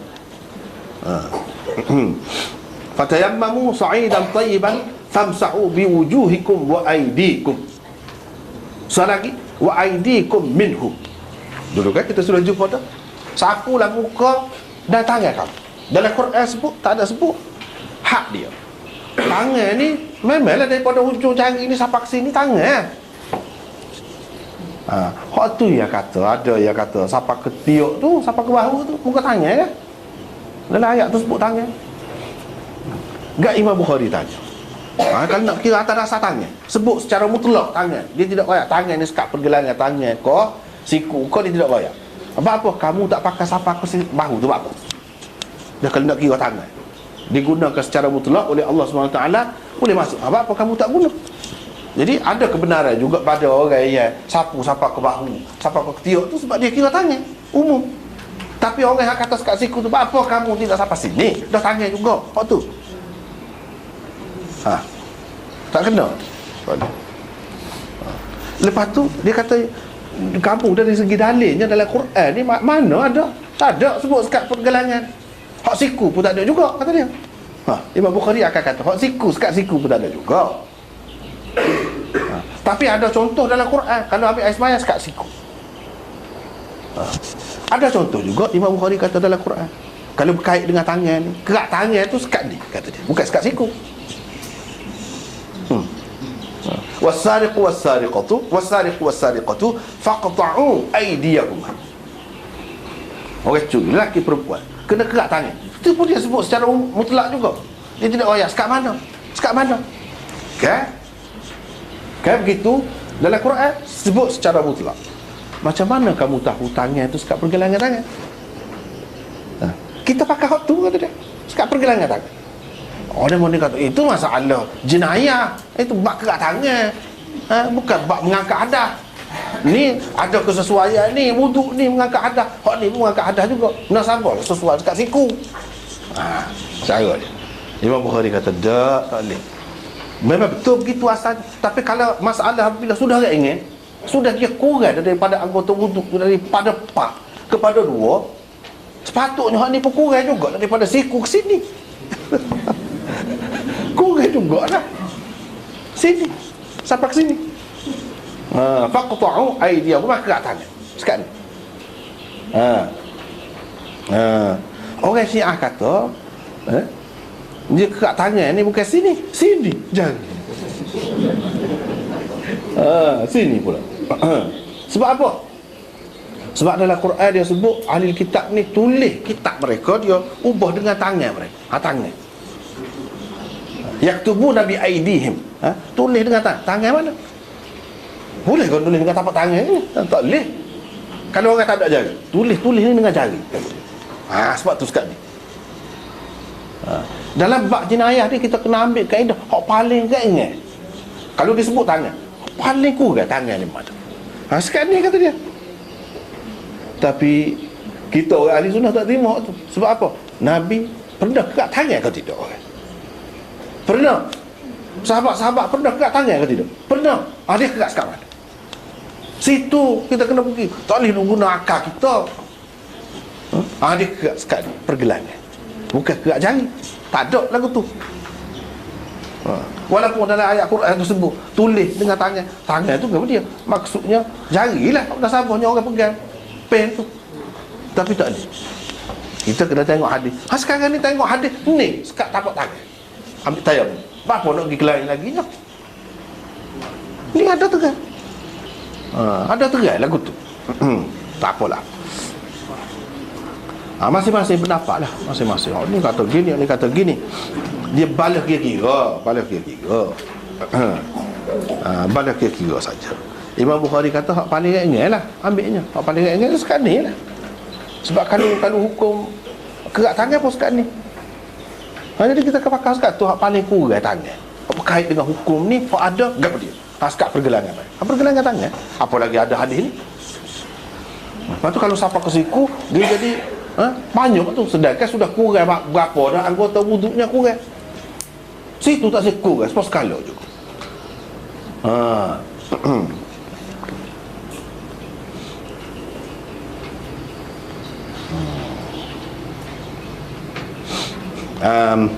Ia mungkin berarti dari ujung jari sampai ke siku seperti dalam wuduk.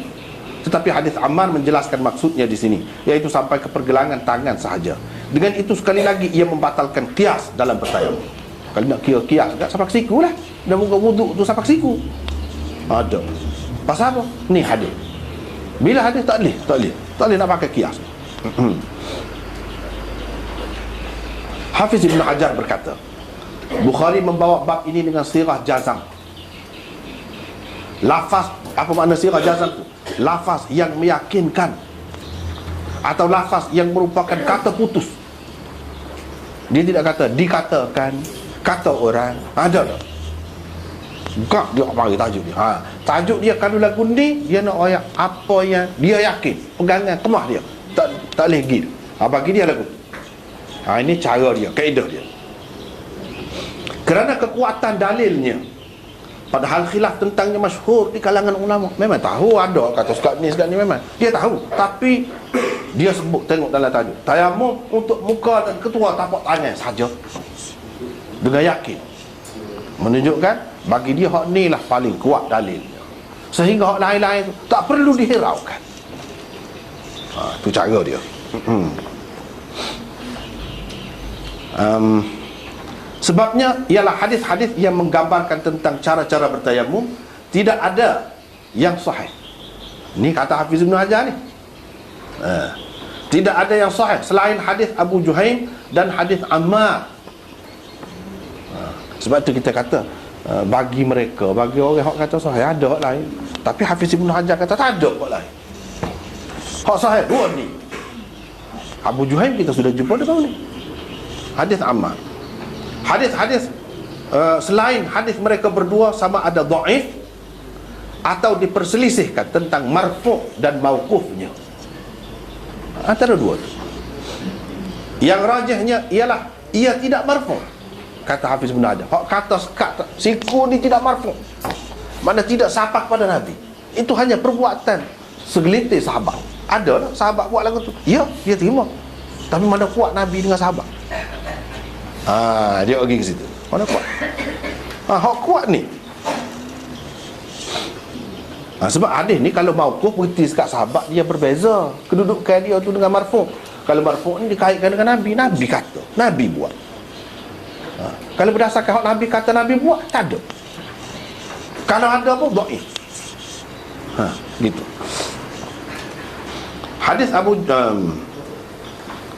Hadis Abu Juhaim menyebutkan Nabi SAW telah menyapu dua tangannya secara mutlak. Hadis Abu Juhaim sebut secara mutlak. Okay. Dia tepuk dinding, lepas tu dia sapu muka dan tangan. Dia sebut tangan. Tangan tu sekat mana? Tak ada. Hak tu hak sahih. Hadis Ammar yang menyebutkan Nabi SAW dan beliau sendiri menyapu dua belakang tapak tangan sahaja diriwayatkan oleh Bukhari dan Muslim. Hadis beliau yang menyebutkan Nabi SAW atau beliau sendiri menyapu, Nabi SAW sendiri menyapu tangan hingga ke separuh lengan atau ke siku atau hingga sampai ke ketiak, hanya terdapat di dalam kitab-kitab sunan. dan semuanya dipertikaikan oleh ulama. Itu kata Hafiz Ibn Hajar. Kata Hafiz Ibn Hajar lagi, antara bukti yang menguatkan lagi riwayat Sahihain, riwayat Bukhari dan Muslim ini, ialah fatwa Ammar sendiri selepas kewafatan Rasulullah sallallahu alaihi wasallam, bahawa muka dan kedua belakang tapak tangan sahaja yang perlu disapu dalam bertayamum. Oh, Ammar tua lagu tu. Bila orang tanya kemudian lepas pada Nabi sallallahu alaihi wasallam wafat, duduk kata lagu tu saja. Perawi sesuatu hadis lebih mengetahui tentang maksudnya berbanding orang lain, terutamanya apabila dia adalah seorang sahabat yang mujtahid. Itu kata Hafiz Ibn Hajar. Ammar ini mujtahid. Dah dia kata lagu ni, kalau kita nak kata tu ada banyak riwayat tu daripada dia, sekat tiok pun ada. Masalahnya kita kena tengok hak mana yang kuat. Setengah ulama dia nak tolak hadis ni, hadis Ammar dia kata muttarid, tak tetap. Sekali kata sekat ni, sekali kata sekat ini, sekali kata sekat siku, sekali kata sekat tiok. Bila kaedahnya idza tanaqadha tasaqata. Bila dua dalil bertentangan, kedua-duanya gugur, tak boleh pakai belakang, kata dia. Sebab tu kita tak boleh pakai Ammar ni walaupun ada dalam Bukhari dan Muslim. Itu kaedah dia aja. Imam Bukhari kata tak boleh kata lagu tu. Kalau ada banyak pun, dia kalau gugur kedua ni, kalau sama kuat, ni mana hak kuatnya? Hak sekali lengan ada dalam Bukhari Muslim bukan? Hak sekat siku, hak sekat ketiak ada? Tak ada. Hak adanya hak ni, sekat pergelangan tangan. Hak lain ada dalam kitab lain. Itu tidak sama. Bila tidak sama, orang tidak panggil muttarid. Tak boleh masuk dalam kaedah tu. Tak kemah, bergoyang, tak tetap. Dah, memang tetap. Apa lagi? Selepas Nabi SAW wafat, orang tanya dia riwayat lagu ni dalam riwayat yang sahih, menunjukkan dia yakin betul. Dia yakin betul. Lepas tu kita kata, seramai-ramai sahabat ni Ammar seorang nak letak atas dia saja, dia padat kau. Orang lain, itulah dalam agama ni dia kira hak sahih. Kita belajar ni nak tahu hak sahih, sebab ada nilai dia yang tersendiri. Kalau serupa berlaku, tak ada lebih lah Bukhari ni. Muslim dia nak sebut sangat hadis Bukhari Muslim tu apa yang gomoh sangat. Dah kalau serupa, sebab tidak serupa nilai dia tu lah. Nah, sebab tidak serupa nilai dia. Ni Hafiz Ibn Hajar kata tidak sahih. Bermakna bagi dia kira-kira je, dah dia tidak sahih, dia tak boleh pakai hak ni. Cuma dah dia Syafi'i, orang kata lah dia pun dapat sekat siku juga. Tapi sebenarnya dah, sebab nak pakai-pakai dia kena kurang-kurang dalam bab hukum ni hasan. Dia tidak kata hasan, dia kata dhaif. Syafi'i ataupun orang Hanafi ataupun orang lain, dia nak mari hadis dia tak apa dia lah. Bagi dia sahih. Tapi bagi Imam Bukhari, kita mengaji Bukhari kan ni, dia kata tidak sahih. Hafiz Ibn Hajar syarat pada kitab Bukhari itu pun dia kata dia tinggi, bukan kait dengan Bukhari tak, dia tinggi pun kata tidak sahih. Dah kalau tidak sahih, ragu sekarang ni, ni sahih, pakai hak ni lah boleh. Pakai hak ni lebih ringan. Supaya juga dia banyak masalah kan dalam agama ni, banyak masalah. Mazhab-mazhab ni apa dia tinggal banyak riwayat. Misalnya akad tangan semaya kan, ni contoh biasa lah. Angkat tangan, nak rokok, angkat tangan. Bangun daripada rokok, angkat tangan. Bangun daripada sujud, angkat tangan ke tidak? Tak. Bapa tak angkat tangan, ada muka ada dalam hadis. Pula nak pergi turun sujud tu angkat tangan ke tidak? Hak bangun daripada rokok tu, ya, ada angkat tangan. Hak nak pergi sujud, ada angkat tangan ke tidak? Bapa tak angkat tangan, ada dalam hadis. Bapa Imam Abu Hanifah, oleh kerana dia tengok ni banyak ni bercanggah ni, dia kata balik asal. Hak mula-mula tu je. Hak lain tak ada, sunnah tak ada. Dia pergi gugur habis hak lain. Hak ni hak ni paling kuat, hak ni semua terima. Hak lain tu tak. Baiklah, orang Syafi'i kata hadis sahih tak boleh pakai. Tidak semestinya sahih tu boleh pakai, kata dia. Dia mansuh. Memang kita terima, memang sahih, memang Nabi pernah buat lagu, tapi sudah mansuh hak tu semua. Itu pendapat dia. Sudah mansuh hak tu semua. Baiklah. Ya kamu tu, hak tu saya juga. Hak antara dua sujud, bila bangun daripada sujud tu angkat tangan. Apa kamu tak pakai? Kamu katakan, kamu kata masuk. Saya pun kata lagu tu juga. Hak lain tu masuk. Hak lain tu masuk. Itu cara dia. Berapa banyak lagu tu? Serupa juga. Hak ni kan, semaya gerhana matahari kan. Dalam mazhab Syafi'i kan rokok 2 kali. Rokok 2 kali. Setengah mazhab lagi 3 kali, 4 kali, 5 kali. Ada macam-macam. Nampak kan? Nampak kan? Bila bercanggah gitu, hak tu Imam Abu Hanifah kata sekali, supaya semaya lain. Dia pergi balik situ, balik suhak asar. Sini ni pun lagu tu juga. Pergelangan tangan, tengah, lengan, siku, sampai ke ketiak, gugur belakang, tinggal hak ni. Hak tu nak ayat kan? Tinggal ni. Hak ni hak asal, sekurang-kurang tangan. Sekurang-kurang tangan. Hak berkait dengan hukum mana-mana kita tengok sekali. Balik situ, balik pada sekurang-kurang hak orang panggil tangan. Kalau kita ambil orang akan ada khilaf gitu gini, susah. Balik situ. Itu satu kaedah yang digunakan pakai oleh ulama juga.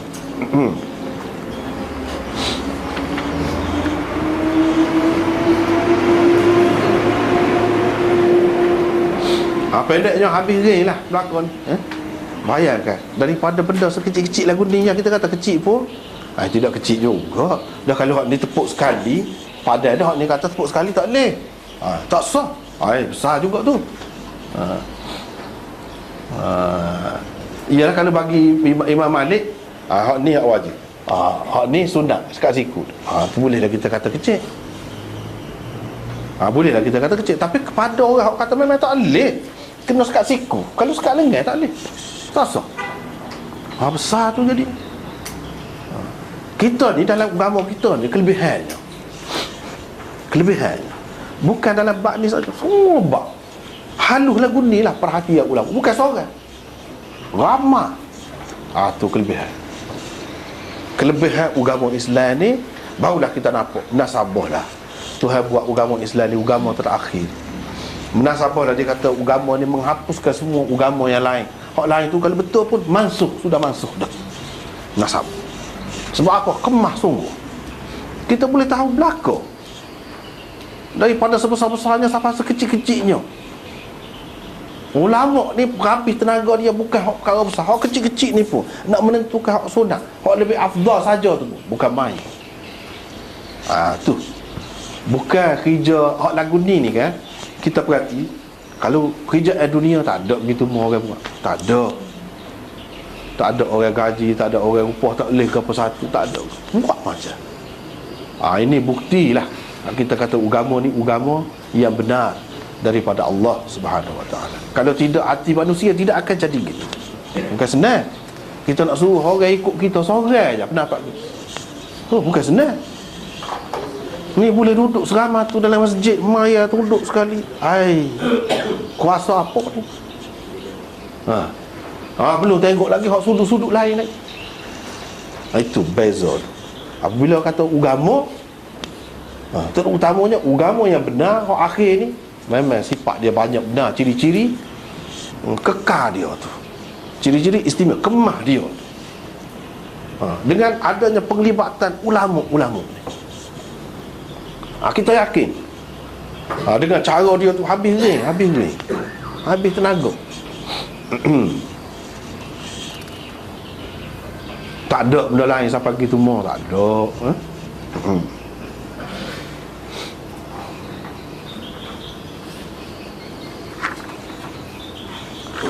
Tak apalah. Ini tayammum lil wajhi wal kaffain. Lepas pada tu kita pergi kepada hadisnya pula. Ammar buat begini, kata Abdul Rahman bin Abzah. Ammar buat begini. Syu'bah tepuk kedua tangannya ke tanah, kemudian lebih kurang hak tadi juga. Setiup. Lepas pada tu sapu muka, dan kedua tapak tangan. Lepas tu Nadhr berkata, Syu'bah meriwayatkan kepada kami daripada Al-Hakam, katanya saya ni hak tula je nak kira, tapi amanah ilmu. Benda ni kalau kita tak mengaji, kita tak nampak benda ni. Kalau baca kita saja boleh jadi pening. Apa dua ayat orang tulis. Kalau baca sendiri bahkan boleh jadi pening. Kenapa dia nak ayat benda tulis? Abdul Rahman bin Abzad tu belakangnya. Tetapi tidak. Nak ayatnya susah. Ada disiplin dia, ilmu. Dia kena royak benda-benda lagu ni gini, sekat ni, hak ni beza lagu mana. Dia kena royak.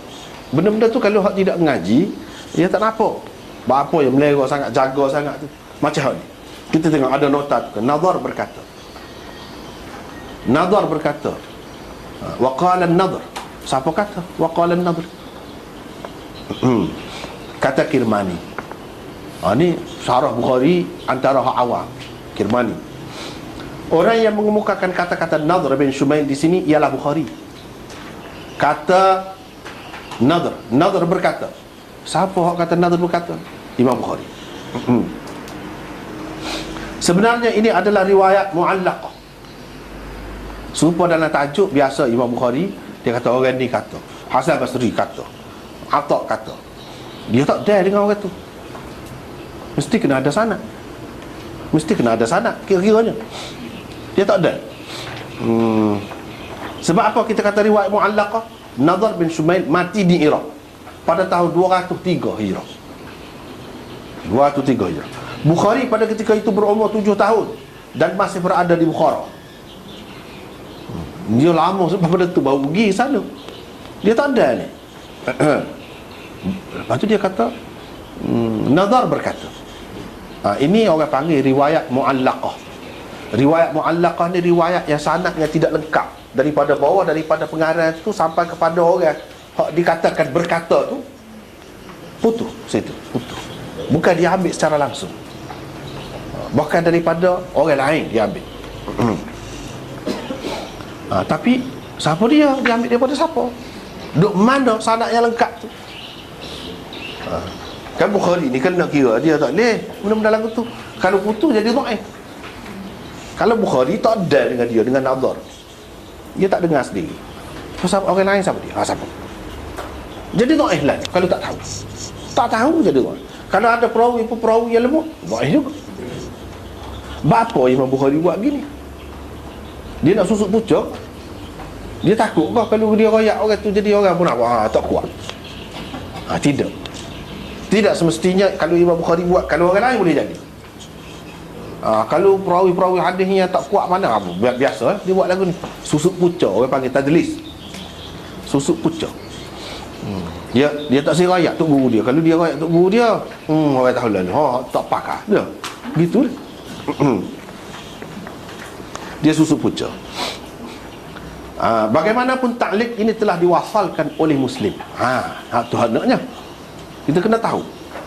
Diwasalkan oleh Muslim daripada Ishaq bin Mansur, daripada Nadhr. Imam Muslim anak murid Imam Bukhari. Dia ambil daripada Ishaq bin Mansur, daripada Nadhr. Ada bersambung dah lah. Imam Bukhari tak sambung saja dia. Ada kalanya dia buat gitu. Dia nak tengok kita. Dia nak tengok kita lagu mana kita nak buat. Kita nak bakit lawak dia ke dah.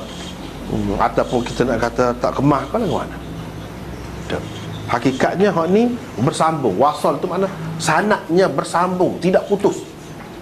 Telah disambungkan, disebutkan dengan lengkap oleh Muslim daripada Ishaq bin Mansur, daripada Nadhr. Sambung dah lah. Lepas tu alih atas tu serupa. Abu Nu'aim juga telah mengemukakannya di dalam mustakhrajnya melalui jalan riwayat Ishaq bin Rahawayh daripadanya, yakni daripada Nadhr.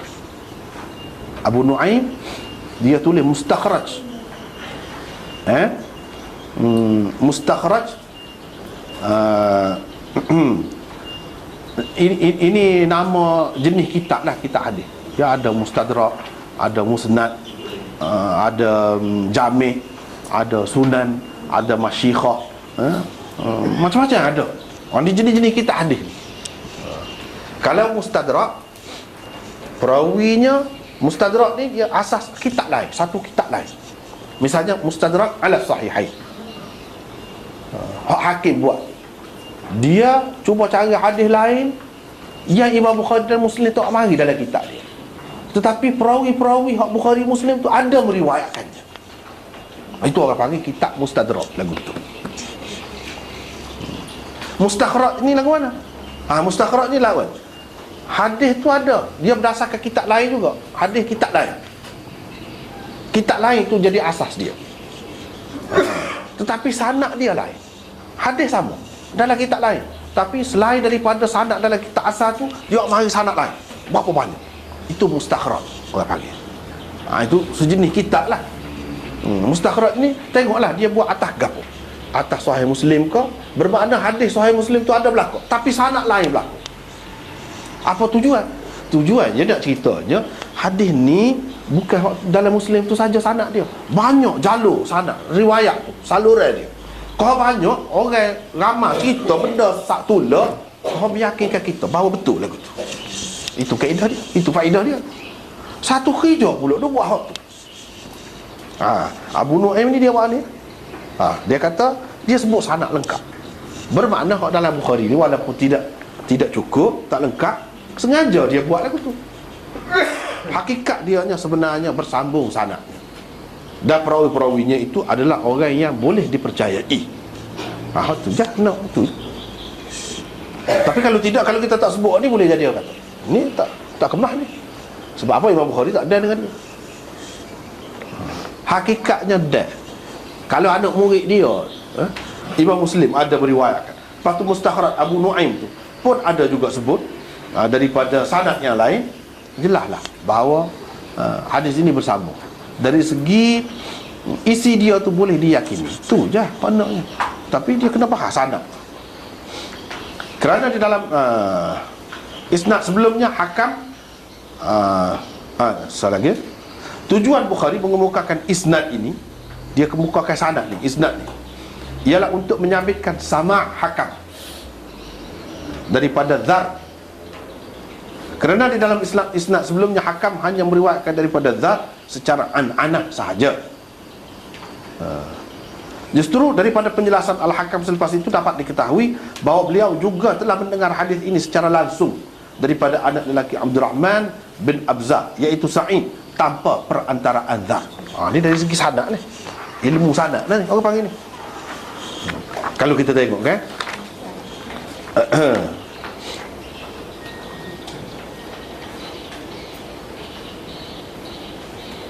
ni dalam hadis bab sebelum pada ni kan, ni bab tayamum untuk muka dan kedua tangan. Hadis tu muka surat 294. Cuba perhati. Hakam, Syu'bah ambil daripada Hakam, Hakam ambil daripada Dzar. An itu, an berlaku. Itulah orang panggil riwayat secara an-anah. Kalau dia an antara perawi, itu riwayat secara an-anah. Riwayat secara an-anah ni tak kuat sebenarnya, tak kemah. Dia ada kelemahan dia. Kalau dalam kitab lain, tak boleh harap lah. Kalau dalam Bukhari ni jangan termain. Walaupun dia riwayat secara an-anah, sahih juga.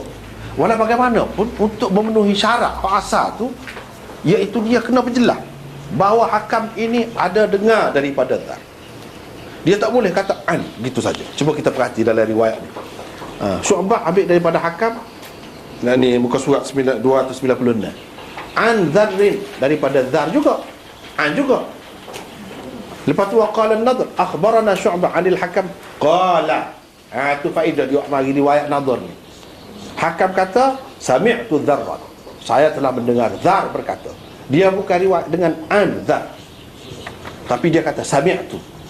Di sini orang panggil ada tasrih bis sama'. Dia menjelaskan dia dengar. Bila dengar, tidak ada kemungkinan putus antara Hakam dengan Dzar itu.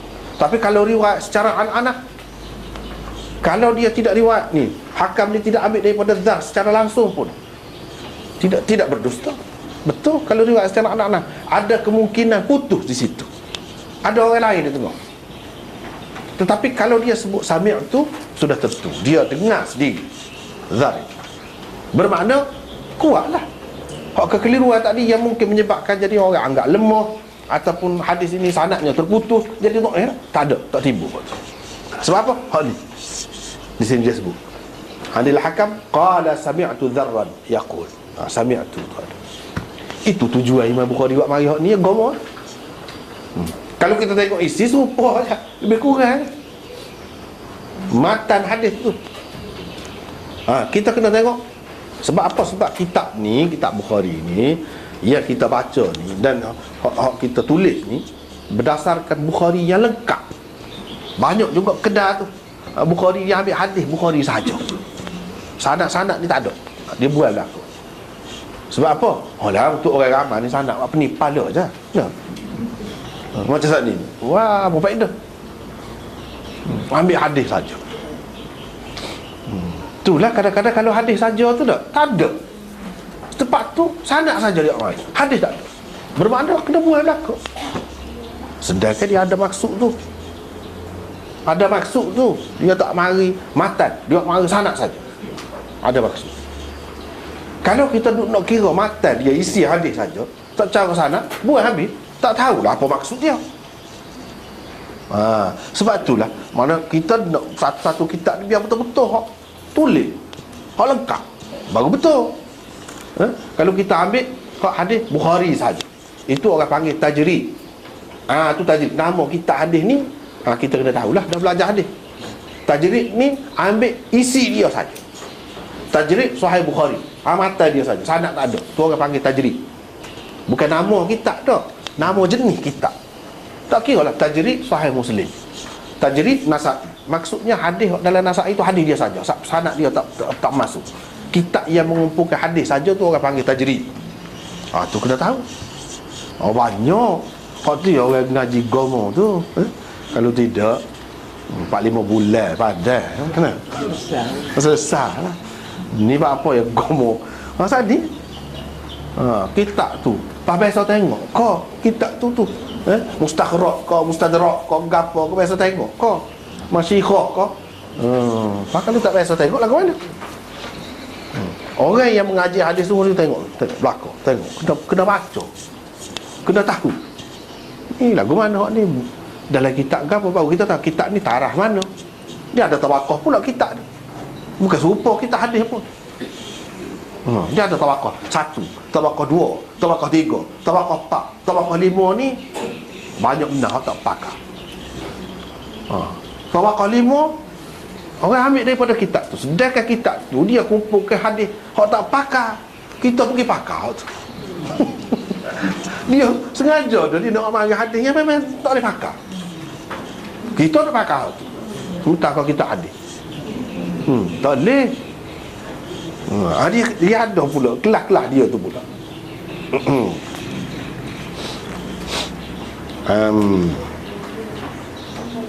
Ni kan hak ni kitab ni kalau berdasarkan hak dalam maktabah Syamilah, hak dalam komputer hak ada ni, hak guna banyak sebar ni, sini dalam riwayat Hasan an-Nadhr sana.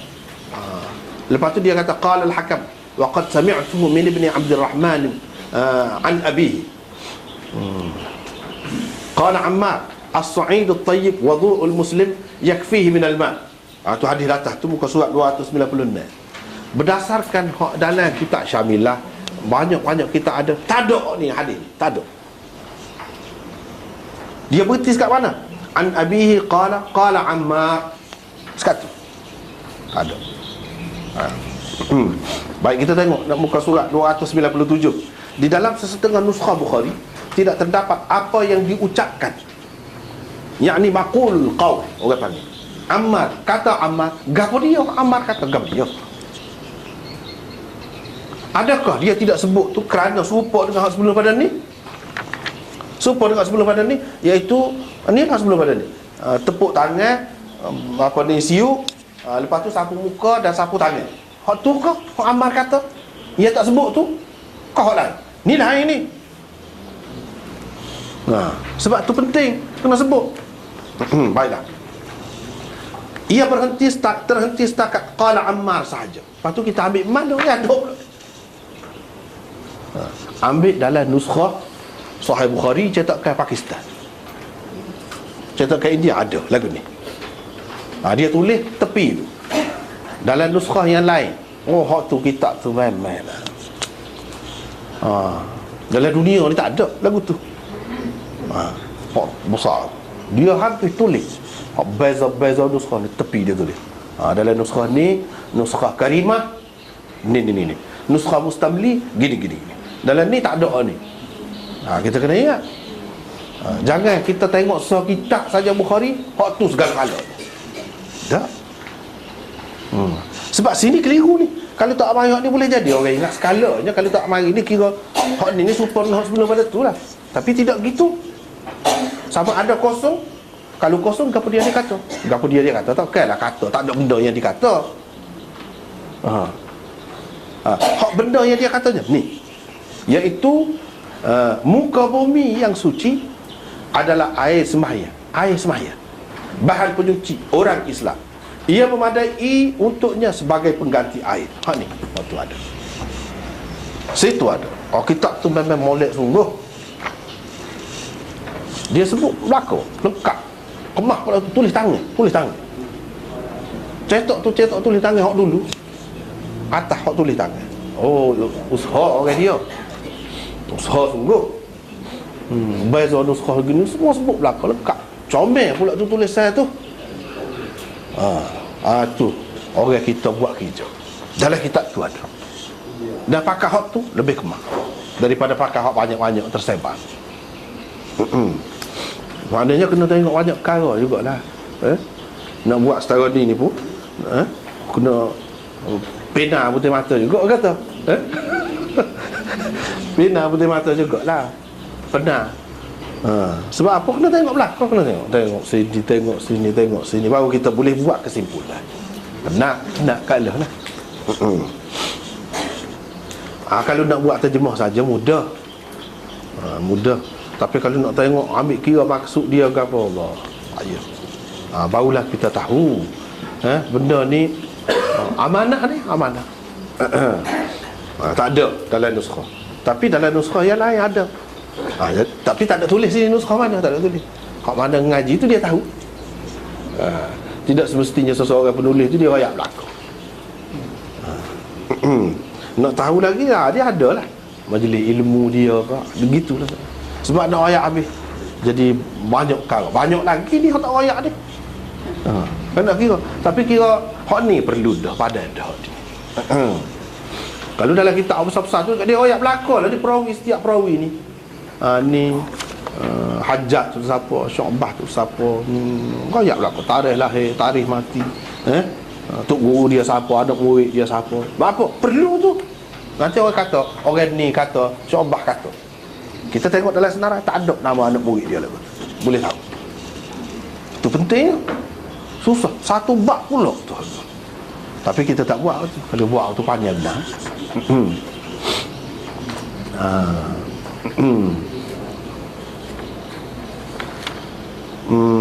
Lepas pada tu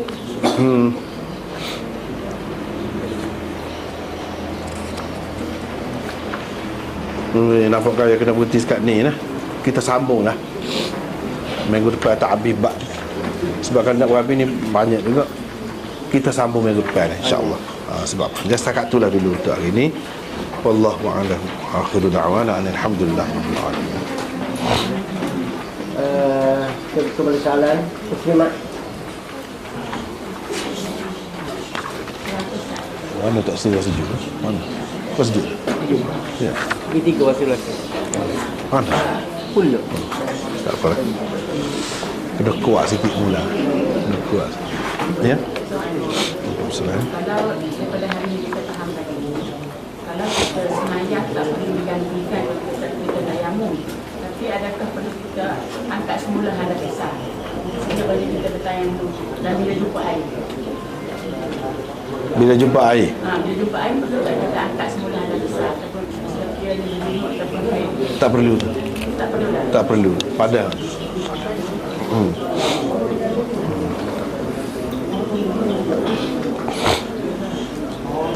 Jadi Muslimat silakan.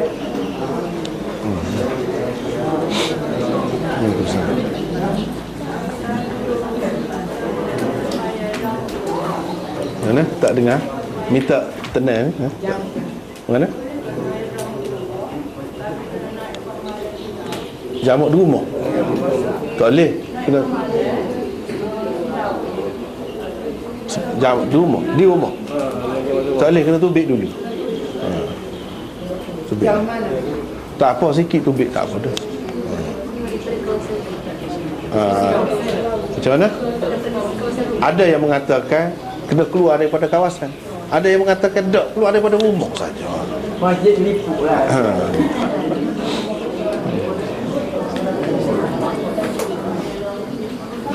Asalkan tempat kita nak pergi tu memang boleh jamak lah kira-kiranya. Destinasi kita. Itu pun banyak khilaf pula kan.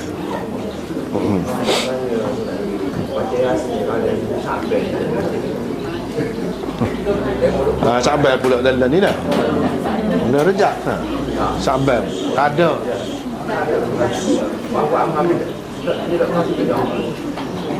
Bid'ah idhafiyah. Bid'ah idhafiyah. Nak tahu bid'ah idhafiyah ni dulu kita sudah buat dah kan? Usul ada perbincangan. Bid'ah idhafiyah. Tak boleh. Tak perlu buat. Buat dengan tetap begitu. Kalau kita nak buat ni orang Nabi ajar kan? Tak ada. Bukan. Tapi kat sini sabar dia seti mandi ada. Kalau kapur.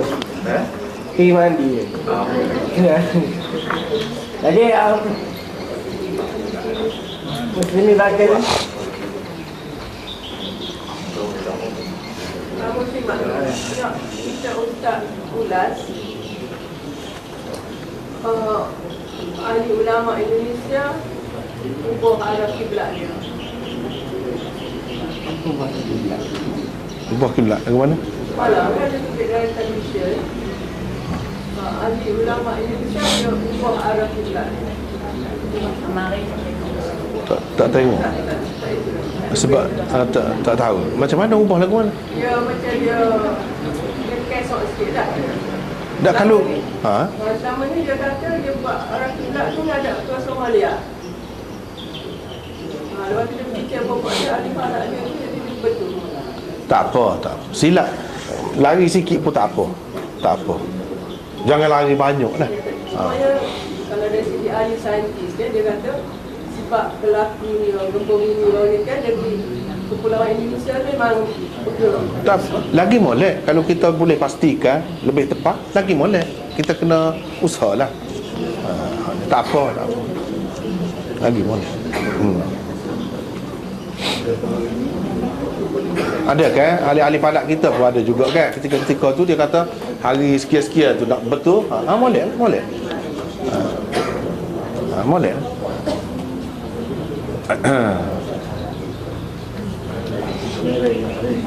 Ada lagi? Soalan terakhir.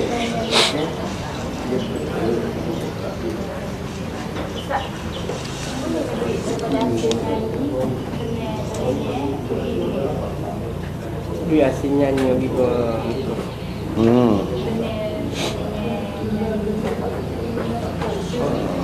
Bukan bergantung kepada penyanyi gapo pula. Karu-karu. Tak molek lah. Tak molek. Tak molek lah. Kumpulan Indonesia ni. Ini. Bergantung pada segi kata lagu juga. Macam mana? Bergantung pada segi kata lagu juga. Bergantung kepada Nasyid boleh. dah kalau molek lagu pun tidak mesti nasyid, lagu lain. Kalau tak ada unsur-unsur yang dilarang, tak apa.